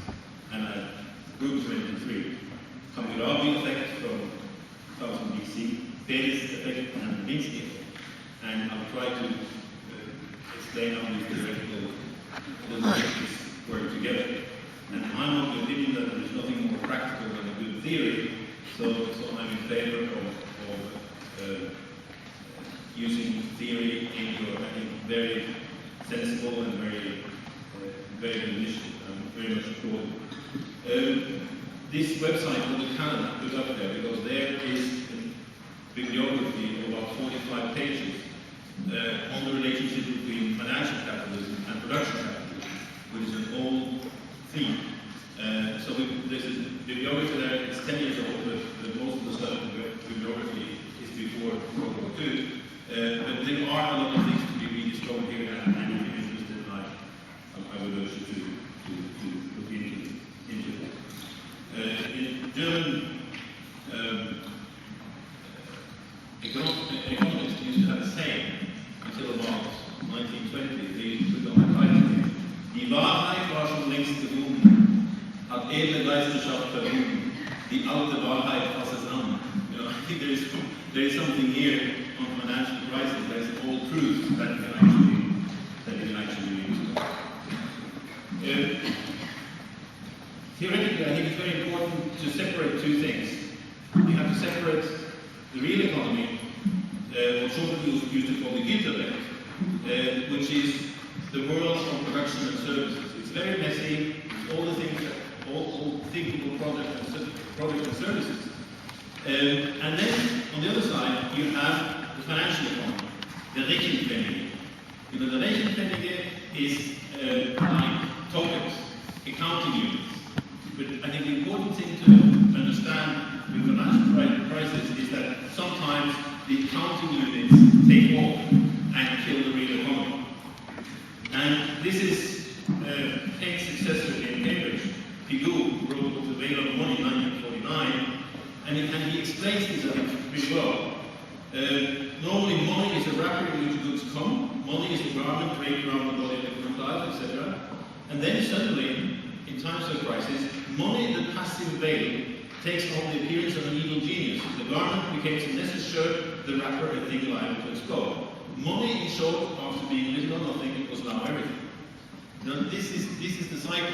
You know, we have money as being something innocent, and then money becomes an evil genius that threatens to kill the real economy, which is what we're seeing now. And the three mechanisms, I think, which are important. The Hammurabi effect. Hammurabi was king of Babylonia, 1794 BC.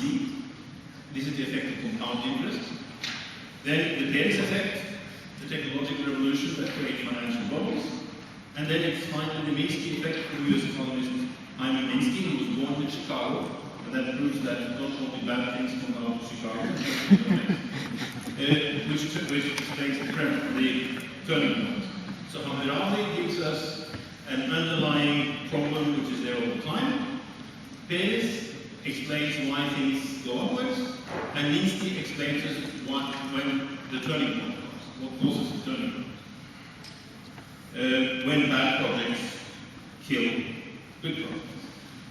So the Hammurabi effect was in fact stated first by Richard Rice, who was an English economist, is that if you imagine that somebody saved a shilling at the birth of Christ, at 6% compound interest, a shilling put out at 6% compound interest at our Saviour's birth would have increased to a greater sum than the whole of the solar system could hold, supposing it was near equal in diameter to the diameter of the southern coordinates. If you want to calculate, you take 1.6 times 1.6 2008 times. Right? I mean, this is obviously going to be a number increasing tremendously. And if you actually do it, you will find that it doesn't quite jive, but that's only because in 1769 they had a different idea of Saturn's orbit. Right? So you can imagine a ton of gold, the size of Saturn's orbit around in the solar system. I mean, since somebody obviously must have saved shilling at the birth of Christ, the system has to break down. And the system has to break down pretty frequently. And when David Ricardo created economics and didn't put money in it, he made a mistake. Because this is just to give you the idea that the accounting units live a separate life from the production of goods and services. That's the whole point of this. And it's actually, I think, Marx taught this in the group system. So it's been picked up by a lot of people. So here's the Paris effect. Carlota Paris is a Venezuelan economist, and she compares the different stages where you have new breakthrough technologies and how the market reacts. So first, the financial markets, with some logic, have a lot of fare with new technology. It used to be US Steel, then it was Microsoft this time, it was Henry Ford at one point. Then there is, in the middle of this, a financial innovation. And the financial innovation has a purpose. I mean, the core principle of the financial innovation is not unsound. It's just that financial innovation is used with the idea that gravity is gone. But we have to keep in mind at the core of financial innovation, there is a healthy thing. In 1720s it was stocks, shares, common stock. In 1990s it was hedge funds. And hedge funds used with certain regulation, can be a healthy thing because it reduces risk in the system. And I think it's very important to understand that behind the financial economy is an attempt to handle risk. And the risk we can't get rid of. We just have to handle it in a good way. Then the next step is that the market wants to build up all shares as if they were high-tech. US Steel managed to monopolize the steel business in the US. Then come all the leather companies and say, oh, we want to make US leather, and we're going to make just as much money as US Steel. Well, the leather business happens to be different. You cannot create that kind of transformation. There are no barriers to entry. There are no economies of scale. So the people who try to make US leather a copy of US Steel, they just fail, and the industry costs their money. So this is a mechanism which is important. And then enters fraud. Then enters Parmalat. We'll do to milk production what Bill Gates did to computing. Well, the milk business just happens to be different, right? And they got away with it for a long time, but only because they used fraud. Enron incentive. And then you get the gravity gets rediscovered and get collapsed. So cartoons reflect this in a nice way. This is a page from a Dutch book representing the 1720 bubble, and you see up here. Well, first, those of you who know Dutch, wheat farmers would be the people who buy and sell milk, something that you can't buy and sell. I think in German there's an expression called wheat or something like that. And you see somebody's tied 4 balloons to a cat up in the upper right corner, and they try to keep the project afloat. This is a way of artificially keeping value to the company in the stock exchange. And there's a goose with a golden egg, and you can use the symbolism of this. It's full of symbols, but unfortunately many of them are lost. This is from a book called Great Mirror of Folly, about 250 cartoons that was published in 1720. And 1720 was the first big financial crisis at the same time in London, in Amsterdam, and in Paris. This was the first. Now we have a similar in the cartoons. This is Gilbert, the office cartoon, I think, in California. Here is a guy who comes in. The venture capitalist gave me money to start a web-based business. Do they know you're lazy and dishonest? It didn't come up. What will you create besides accounting irregularities? That's all I have energy for. Then comes the next cartoon, the venture capitalist into the picture. Despite your cool ponytail, you seem to have squandered our investment. You'll get no more funding unless you utter empty internet words that make us swoon. And then it is e-commerce, and they swoon. This is 1999, right? Not 17. And then comes the business idea. How is the internet startup company going? Good. My plan is to be the dominant internet source for tuna sandwiches. So if you buy one, you ship it overnight? No, you have to come and pick it up. The stock market is full of bubbles, right? And you don't, and you have the newspapers are full of these cartoons, and still people don't get it, right? There's something about the collective understanding and the madness of crowd. There was a book on this published in 1841, Collective Illusions and the Madness of Crowds. That's a book you can read every time there is a crisis. So then you have the Minsky effect. And now, first of all, we have the underlying instability because of the interest rate, right? Then comes Pérez, and Pérez explains why there is this bubble. And then comes Minsky, and Minsky explains when the bubble bursts. Minsky says there are, for simplicity's sake, 3 types of finance. Hedge financing, which is low risk. Then you have speculative financing involving future renegotiation of debt, rollover so-called. A typical speculative position consists of financing long-term assets with short-term liabilities. You go into a company, you start a company, and you know that you don't need money for the long term, but you don't have long-term security, so you finance things on with short term. So you don't have to roll it over. So then it's speculative. Could be productive, I mean, not necessarily productive, and that's the difficult one. And then you have the policy financing, named after an American speculative guy who sold everything from properties in Florida to all kinds of crazy speculative schemes. When expected revenues cannot afford even interest payments, and nations are submitting to increasing debt. This was the definition. No, Minsky died 20 years ago, but this is a description of the subprime. You know, people were giving loans, and they knew they couldn't even become interest rates. So this is a typical policy scheme. And then what happens is that this causes financial institutions to redefine the game. They no longer compete for market share, but instead pull out more to be more liquid. In this way, also some projects are refused credit and down to private stocks.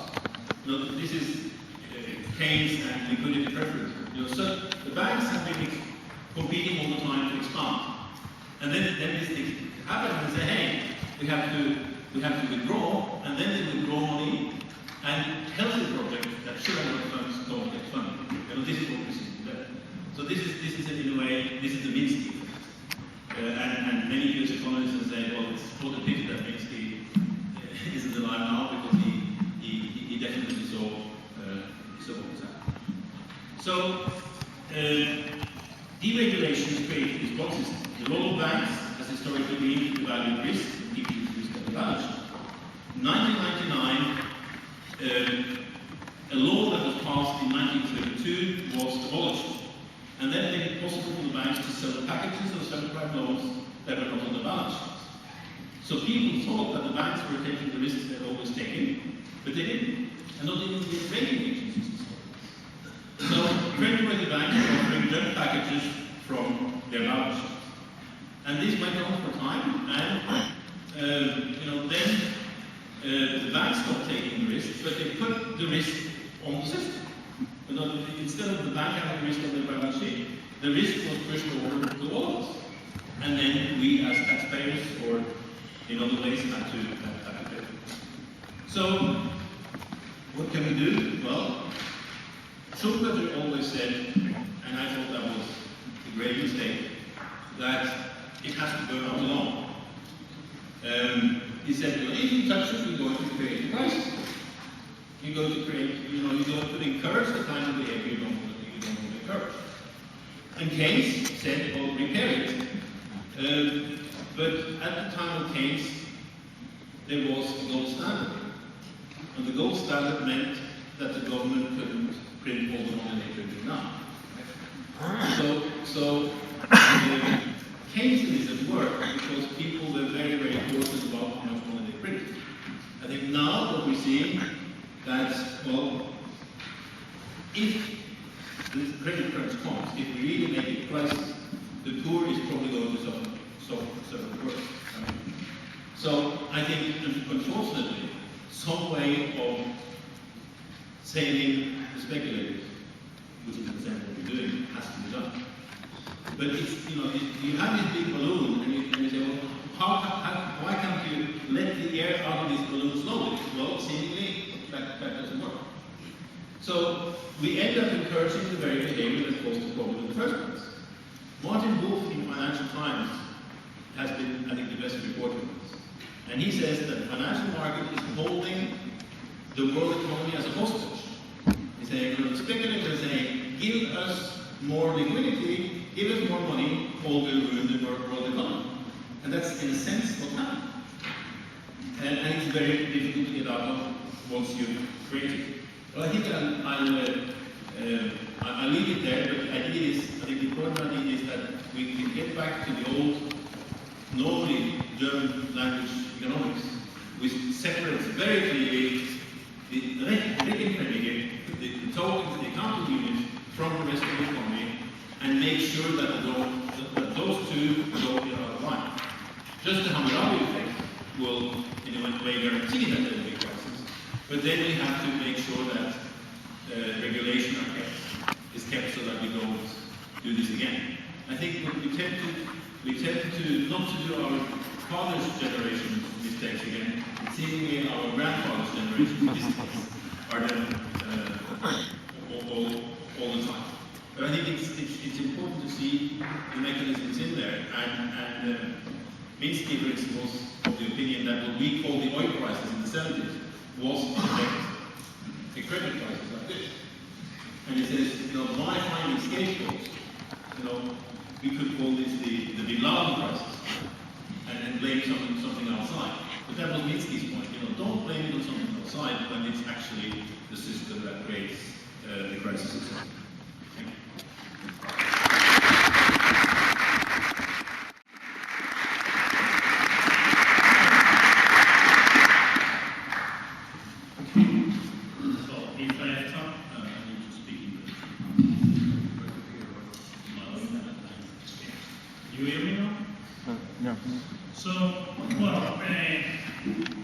I would like to speak of the recent financial crisis and also its causes and its consequences and what can be done. I want to begin with a very simple question. Would it have been difficult to avoid the present financial crisis? Was it difficult to avoid such? What kind of regulation was necessary to avoid such a crisis? And the answer to this question is no. It was extremely easy. Very, very simple and straightforward regulation, perfectly compatible with the functioning of a capitalist economy, could have been taken and make the present crisis impossible. In Attac, we build alternative, but also the sentence from Margaret Thatcher, there is no alternative, which is incredible. There is so many alternatives, so many alternatives. What's really incredible is neoliberalism itself, okay? But the point is that it exists. So we say, okay, it exists, so it must be possible. But actually it's completely unbelievable. But there are a lot of alternatives. For example, if you take the present crisis, which is a very broad crisis, but if we focus on the subprime, how to avoid the subprime crisis? For example, very simple rule, which exists in my country, which is not a problem, okay? But there is a very simple rule: nobody can borrow and pay every month more than 30% on his income to pay back his debt. That's so straightforward, that's so simple. If you have such a rule, there is no subprime. One of the criteria of subprime is to pay every month more than 50% of your income to pay back your debt. I mean, if such a rule had existed in the United States, the presence, at least the subprime aspect of the crisis, would have been completely impossible. So, very innovative. For example, everybody heard about securitization. I'm not going to explain technically what it is. But there is even worse, further devices, some may have heard about collateralized debt, obligations, or I don't know what. It doesn't matter actually. These were completely crazy innovations, obviously extremely dangerous. So it was perfectly easy to forbid, to prohibit this type of financial mechanism, and the capitalist, even the neoliberal economy, could perfectly function. For the question, it's very strange, because in Attac we are thinking, what type of measure in order to avoid this type of financial turmoil? Very, very straightforward. But no, the question is the following: how is it that they did not do it? Why such regulation were not implemented? And I want to try to explain why. I believe that we have two types of answers. And here I want to show you, if I succeed, a small diagram.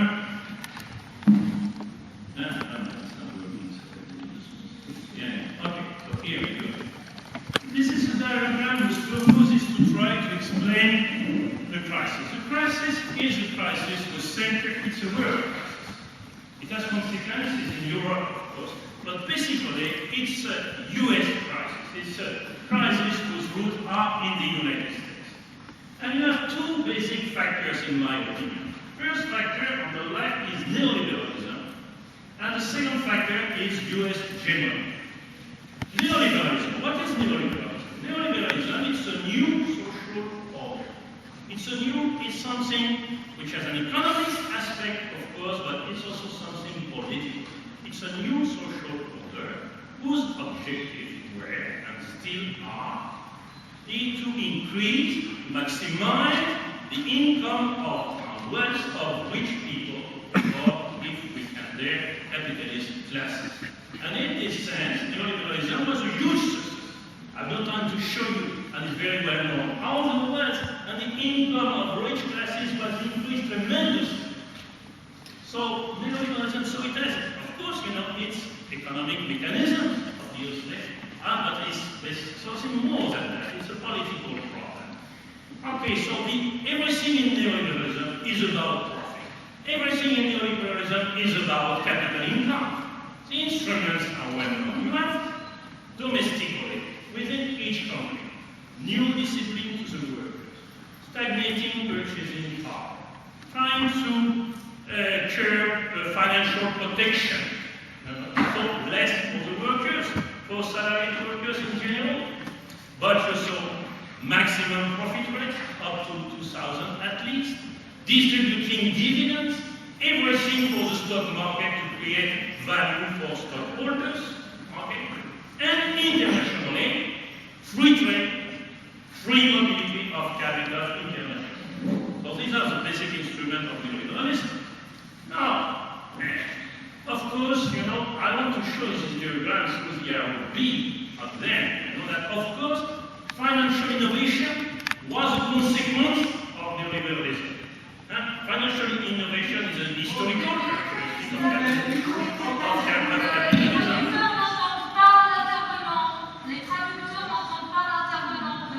I'm shouting in this microphone. I'm sorry. The microphone is off. The microphone is off. Turn it on. Hello? I'm sorry. Okay, so can you hear me here now? You should have said from the beginning. Okay, so now, there is another aspect. The other aspect is the specific trajectory of the US economy. What do I call this trajectory of the US economy? The US economy, along the 25 or 30 years of neoliberalism, followed the trajectory of external disequilibrium. Growing and growing external disequilibrium, and this was the effect of the deterritorialization of production to countries like China, and then the goods are produced there, they are cheap, and they are imported to the US economy. This creates, that now the US economy has a deficit of trade of 6% of total GDP in this country, and this is responsible for a huge flow of dollars out into the rest of the world, and these dollars go back to the US economy through financial investment. So you have really two basic aspects, and there are relationships between these two aspects that I cannot explain now, and these were basic factors of the crisis. Why US hegemony here? Because if the US had not been the dominating country it is now, the maintenance of the US trajectory would have been completely impossible. Other countries in the world accepted, this external disequilibrium of the US economy because the US economy is strong. So, what is the link to the question that I read at the beginning? Well, how is it that they did not regulate when it was so simple to regulate? For two types of reasons. First reason is related to financial innovation. Second reason is related to the US trajectory.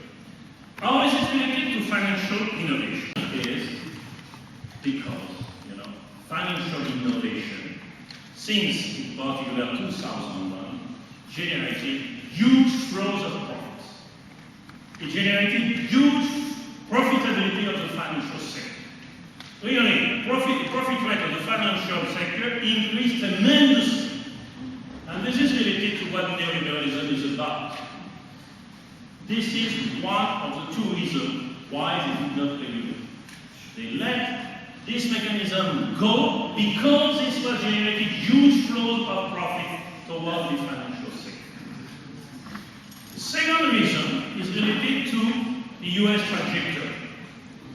The subprime boom, the housing boom in the US, was absolutely necessary to the maintenance of the growth of the US economy in spite of its external disequilibrium.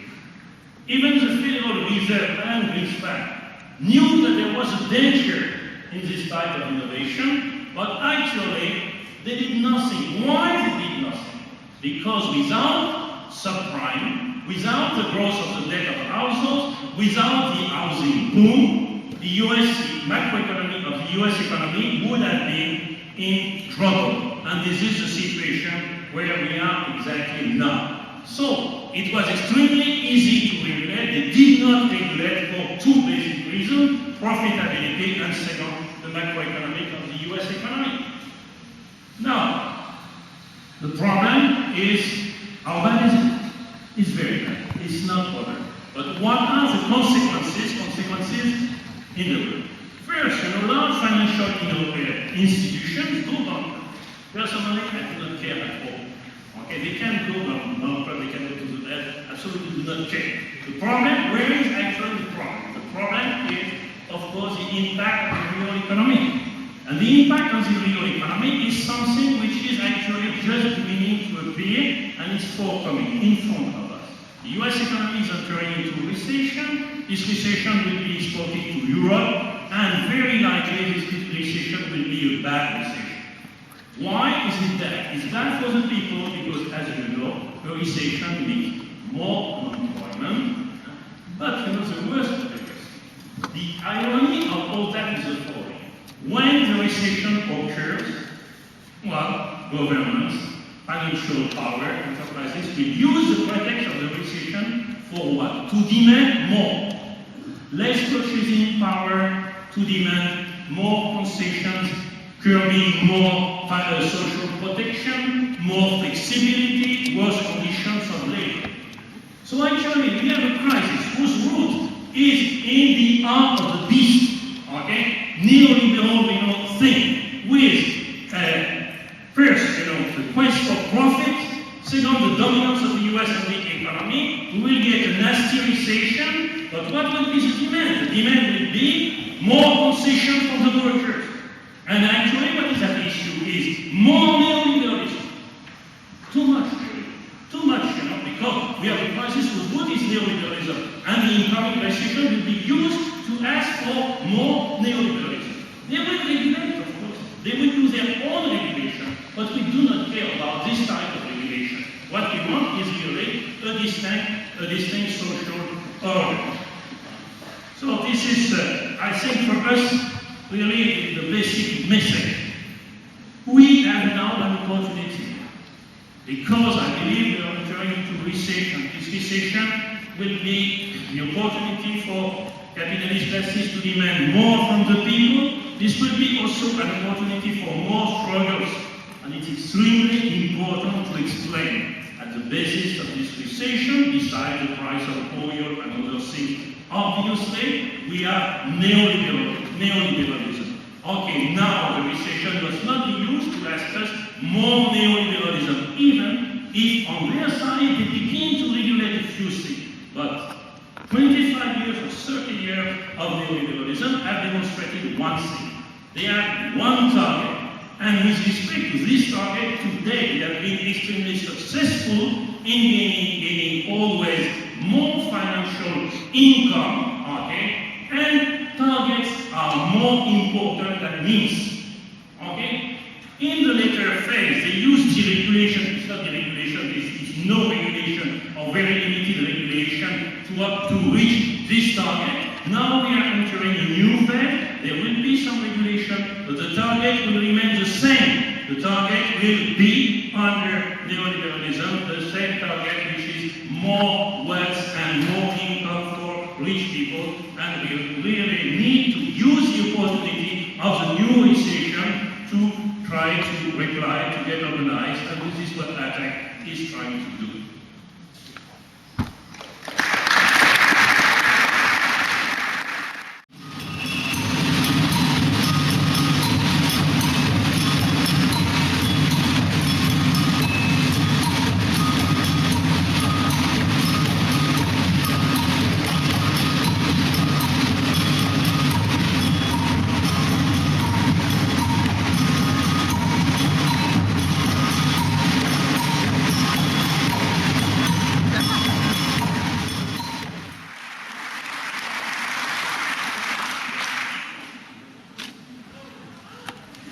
Bonjour à toutes et à tous.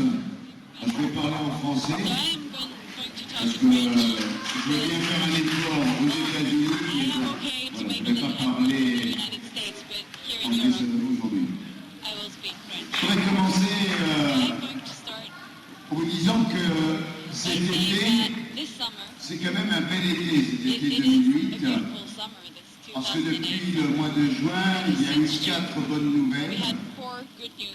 La première bonne nouvelle, ça a été le nom irlandais, on en a parlé tout à l'heure. C'est vrai qu'après le nom français, le nom de la Hollande au traité constitutionnel, la tentative d'imposer un autre traité appelé traité de Lisbonne, de manière inacceptable par les médias, traité simplifié, le fait que l'Irlande, le seul pays à avoir voté et rejeté, ça a été vraiment la première très bonne nouvelle de l'été. La deuxième très bonne nouvelle de l'été, ça a été l'échec des négociations à Genève, des négociations de l'OMC,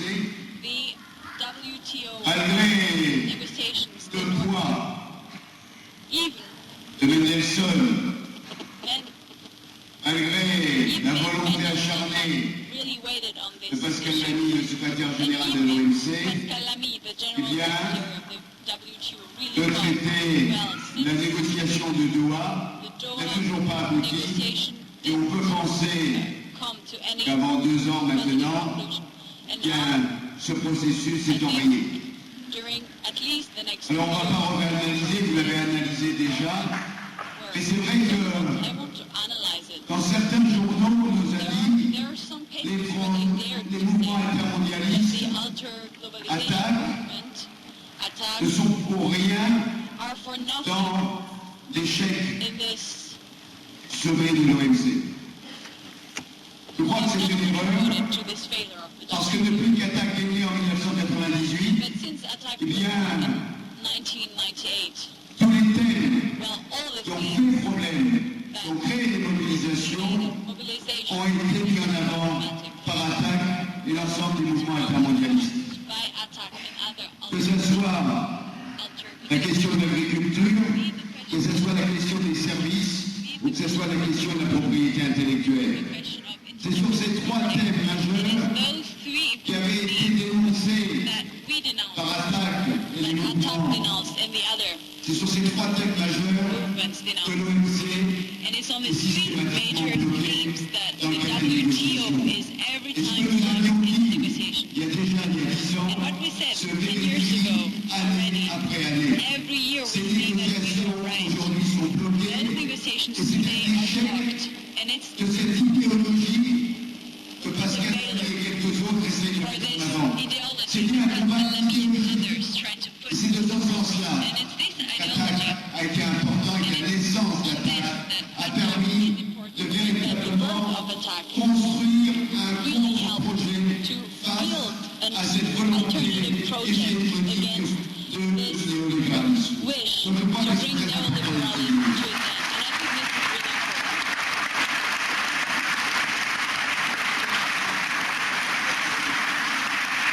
La troisième bonne nouvelle de l'été, c'est en tant que Français que je le dis, parce que ça me fait un peu plus de repos, c'est qu'on n'a pas de maïs OGM commercial dans les champs, et donc ça nous fait des vacances, on n'est pas obligé de faucher comme toutes les dernières années.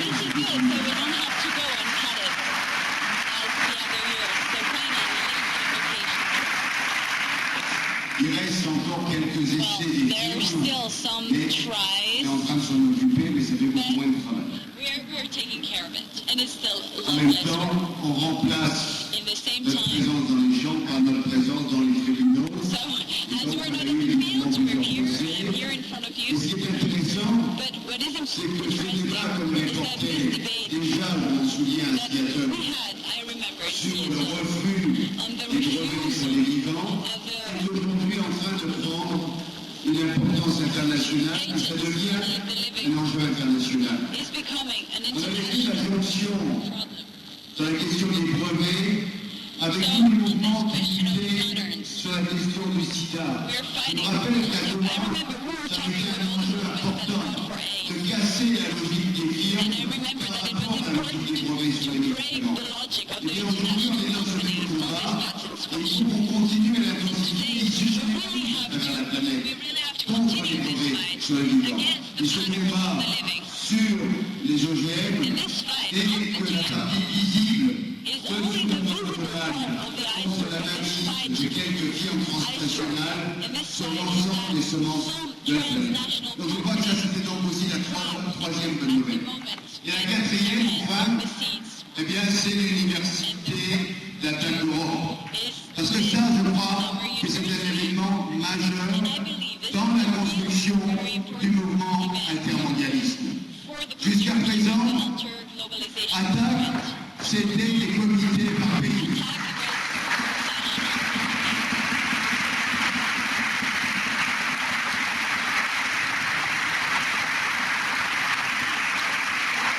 Et jusqu'à présent, Attac, c'était chaque pays avec son comité national, ses collectifs locaux. Et cette année, Attac, eh bien, montre que c'est une réalité qui dépasse les frontières. Et comment est-ce qu'on pourrait être altermondialiste, solidaire, à travers les luttes, à travers le monde, si on était chacun dans son pays et si on n'était pas capable de développer une pensée commune et des actions collectives? C'est ça qui fait l'originalité d'Attac. C'est d'être capable de penser globalement, de penser avec les autres et être capable ensuite de construire des mouvements de résistance là où on habite, là où on agit. Aujourd'hui, avec cette université d'été, eh bien, le mouvement Attac est en train de prendre une nouvelle taille dans le rapport de force. Et je crois que c'est très important et que cette université d'été a marqué ce mouvement intermondialiste. Parce que pour la première fois, en dehors des rencontres par thème, eh bien, les femmes et les hommes d'Attac ont pu construire une réflexion commune pendant ces quelques jours et permettre à travers cette réflexion de construire à la fois des résistances, mais aussi des nouvelles alternatives. Parce que ce qui me frappe souvent, c'est qu'on est toujours en train de se battre contre l'OMC, contre les accords de libre-échange, contre le traité de Lisbonne, contre les multinationales. On a toujours l'impression qu'on est tous au mur, qu'on est toujours en train d'essayer de se défendre face à une nouvelle agression. Et je crois que ce qui est important à travers Attac, à travers cette université d'été, c'est le combat pour autre chose, pour un projet collectif.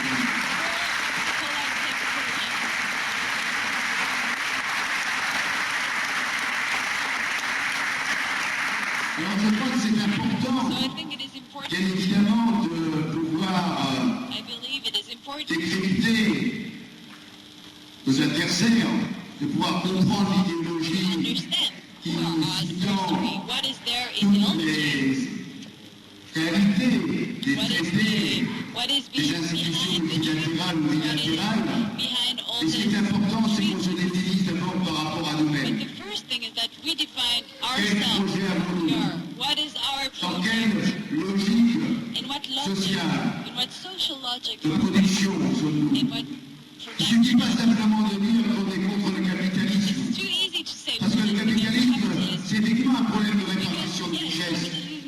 problem Il y a of aussi dans la logique le problème de la production, the share tout le problème de of l'aliénation du there travail, is also the tout le problème du pillage des ressources, alienation tout le problème de la vie de la planète.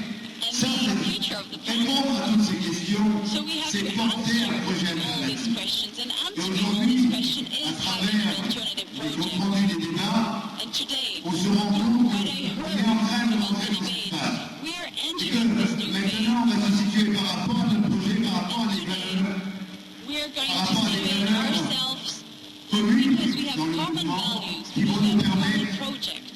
de pouvoir aller vers les gens And en this leur is proposant what will l'alternative. allow us to go to the people Parce que, and bien say, look, we évidemment, have an ce qui est alternative. le plus dramatique, c'est Because quand les gens what sont dans is les the désespoirs parce qu'il n'y a most pas dramatic d'alternative. is when people Or, are Attac desperate because there représente are no une alternatives. alternative And au Attac modèle is que nous an avons en face de alternative nous. to the Et c'est models sur that cette we have. alternative maintenant qu'il faut And travailler. it is on this alternative Aussi that we bien have to work. dans les échanges Be internationaux it through international et toutes exchanges, les réalités concrètes. Tout à l'heure, it is dans les forums de débat, or les comptes be it rendus, in our on a parlé d'actions concrètes sur l'éducation, concrete workshops actions that we had. concrètes We really sur talked about les concrete services publics, que actions, ce soit about l'eau, que ce soit les education, transports. about water, public On pourra services, parler aussi transportation. de tout le débat sur la souveraineté We talked alimentaire. also Tout about cela this food sovereignty représente des debate. objectifs concrets Those et debates qui s'appuient concrete sur objectives une vision that are de la based société, sur une vision on our du monde à vision of the construire. Je society crois que and c'est of the cela world we want qui to ressort build. aujourd'hui. And I think this Alors il is ne what faut pas comes out simplement today. qu'on soit dans le débat, So il ne faut pas let's not simplement only qu'on be in soit the debate, dans la construction let's not only be d'une société idéale, in ideal parce que ça, des construction projets de of what société we could idéale do, depuis 200 ans, because, I on mean, nous en a présenté des we had quotidiens many, invraisemblables. many Ce qu'il ideal faut, c'est society qu'on soit en projects capacité in 100 years. d'allier But la réflexion what et we l'action. have to do is to Et c'est link pour ça. our reflection and our action. C'est pour ça qu'Attac, And this is c'est pour ça why, qu'Attac est né en disant why qu'Attac Attac was born. était un mouvement d'éducation populaire Because, tourné and vers this is l'action. why we say that Attack C'était is un a peu le popular souci d'Attac. Et movement je crois que, that après is 10 ans, directed towards Attac est en train de grandir, and Attack is growing. doit simplement, ne pas simplement être un mouvement d'éducation, Attack mais un is not mouvement only de there for proposition education, et de mise en œuvre it has to be d'alternatives en proposals action. and also On the n'a jamais living été and aussi the bon que quand on a agi pour porter nos débats. Et c'est par l'action qu'on va véritablement changer les choses. debate than when Alors we évidemment, pour have agir, done what we're il faut talking savoir about. bien évidemment au départ So, ce qu'on dit, first, que yes, we have to le know mouvement what qu'on veut we're porter, talking about. les idées qu'on veut mettre en avant We et les have to know constructions what will qu'on va be the amener. ideas Mais that ensuite, il we faut want qu'on soit to en share. capacité But then, we de have to mettre be able cela dans l'action et dans le mouvement. to Ça doit être cela realize these ideas into c'est action. d'avoir, de réfléchir et d'agir. And this is why we have to think Sur la and question act. européenne, bien évidemment, So on a the bien vu European comment Attac question, a été capable we saw de porter how le Attack nom was en able France, to carry the movement comment Attac a in France, soutenu Europe, le mouvement, le processus qui s'est passé how this en process Irlande. and how we On voit bien supported comment on a the été process in capable Ireland, de mener le We combat saw face aux institutions. how Mais Attack aujourd'hui, was je crois qu'il faut good to qu'on aille face plus loin. institutions. Il faut But qu'on soit en today we have capacité to go d'avoir des further. véritables stratégies d'action We have to have sur real plusieurs années. action On soit strategies capable that de go construire le mouvement pour créer un many véritable years. rapport de force. We have to C'est de really notre be a counterforce. responsabilité en It is tant our que femmes et responsibility hommes des today. différents pays européens. Parce qu'on ne Responsibility of gagnera women pas and dans un men pays à la from fois. European C'est parce qu'on countries. sera It's not ensemble one qu'on country sera after the other. capable It is de because we créer will be l'alternative. together Et ça, that je we will crois be able aussi to que build c'est une alternatives. leçon de cette And I believe université that this d'été. is Il faut one qu'on of the soit lessons capable of d'avoir this des summer stratégies, university. des We plans have d'action to have communs et que strategies, dans we tous les have to pays en have même common temps, action on soit plans, en and that in all capacité the d'agir. countries On we ne va pas attendre que les able Français to act. se mobilisent, We won't par wait exemple, pour les that services French publics, people si get dans le même mobilized temps, on en public Autriche, en Allemagne, in en Austria, Hongrie, in eh bien, le Germany, mouvement ne se fait pas. the Si en movement Allemagne, on se mobilise doesn't sur la souveraineté alimentaire et dans les autres pays, Why should rien we ne se care about fait, food ça n'a pas sovereignty d'intérêt. in the other Ce countries? qu'il Somebody faut, c'est que les mouvements soient coordonnés avec des objectifs. Alors on ne va pas mener tous les combats en même temps. Mais il faut qu'on ait un ou deux objectifs comme ça a été proposé sur des campagnes. Et que ces campagnes, on soit prêt à les mener jusqu'au bout pour obtenir satisfaction et pour qu'on puisse gagner.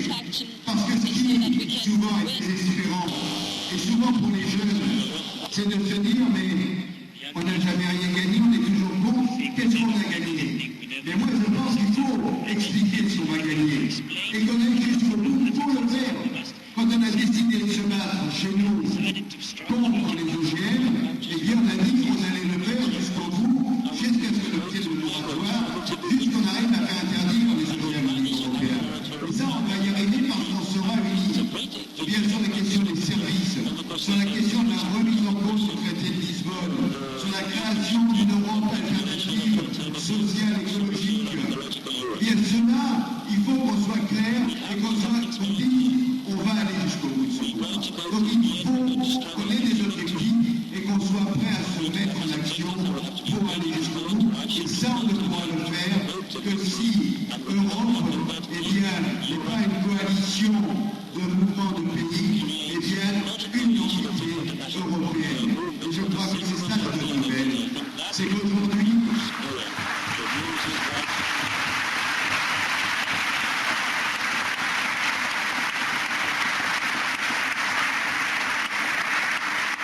la bonne nouvelle aujourd'hui, c'est que même si chacun d'entre nous venons de pays différents, on a une réflexion commune. Et que petit à petit, dans l'espace qui est le nôtre, l'espace européen, eh bien, on doit avoir une pensée collective européenne. Ce qui fait que c'est pas l'idée de l'Europe des Français, l'idée de l'Europe des Allemands, l'idée de l'Europe des Suédois, mais c'est l'idée de quelle Europe on peut construire ensemble avec nos cultures différentes, avec nos histoires différentes, et de montrer qu'on est capable de construire un mouvement de réflexion et un mouvement alternatif qui dépasse la logique des frontières. Et je crois qu'aujourd'hui, dans le mouvement intermondialiste, mais même dans le mouvement politique au niveau européen, eh bien, Attac est le premier mouvement qui est capable de se construire, de réfléchir et de proposer au-delà des frontières, au-delà de la logique des États. Et ça, je crois que c'est très important.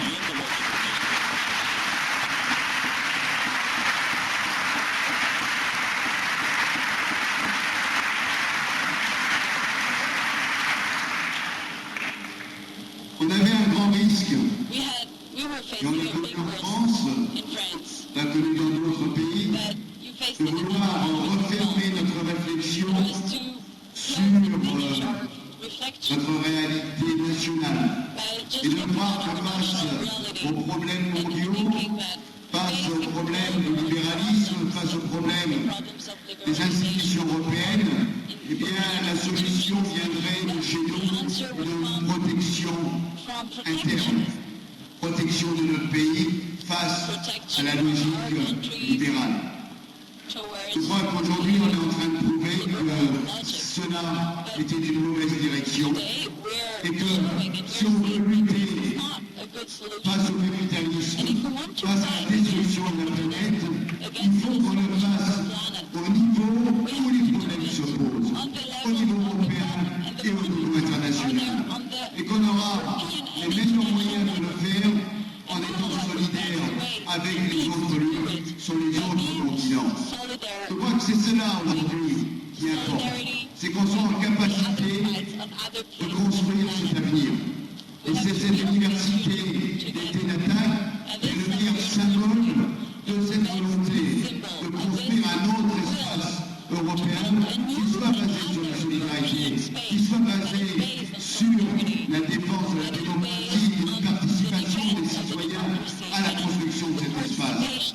On en a assez que la démocratie soit confisquée par les intérêts financiers, que la démocratie soit confisquée par les intérêts des multinationales et que ce qu'on nous appelle démocratie n'est simplement aujourd'hui qu'un écran de fumée, une espèce de pseudo-démocratie pour nous faire accepter le modèle en nous disant qu'il n'y a pas d'alternative. Eh bien, on démontre en étant ici aujourd'hui que nous sommes une partie de cette alternative.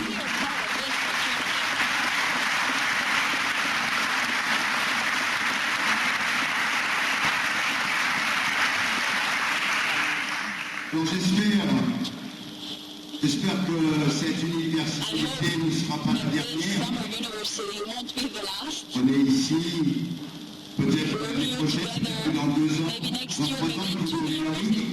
Je crois qu'il faut qu'on s'engage avant de partir, effectivement à dire qu'il faut qu'on continue dans ce sens-là.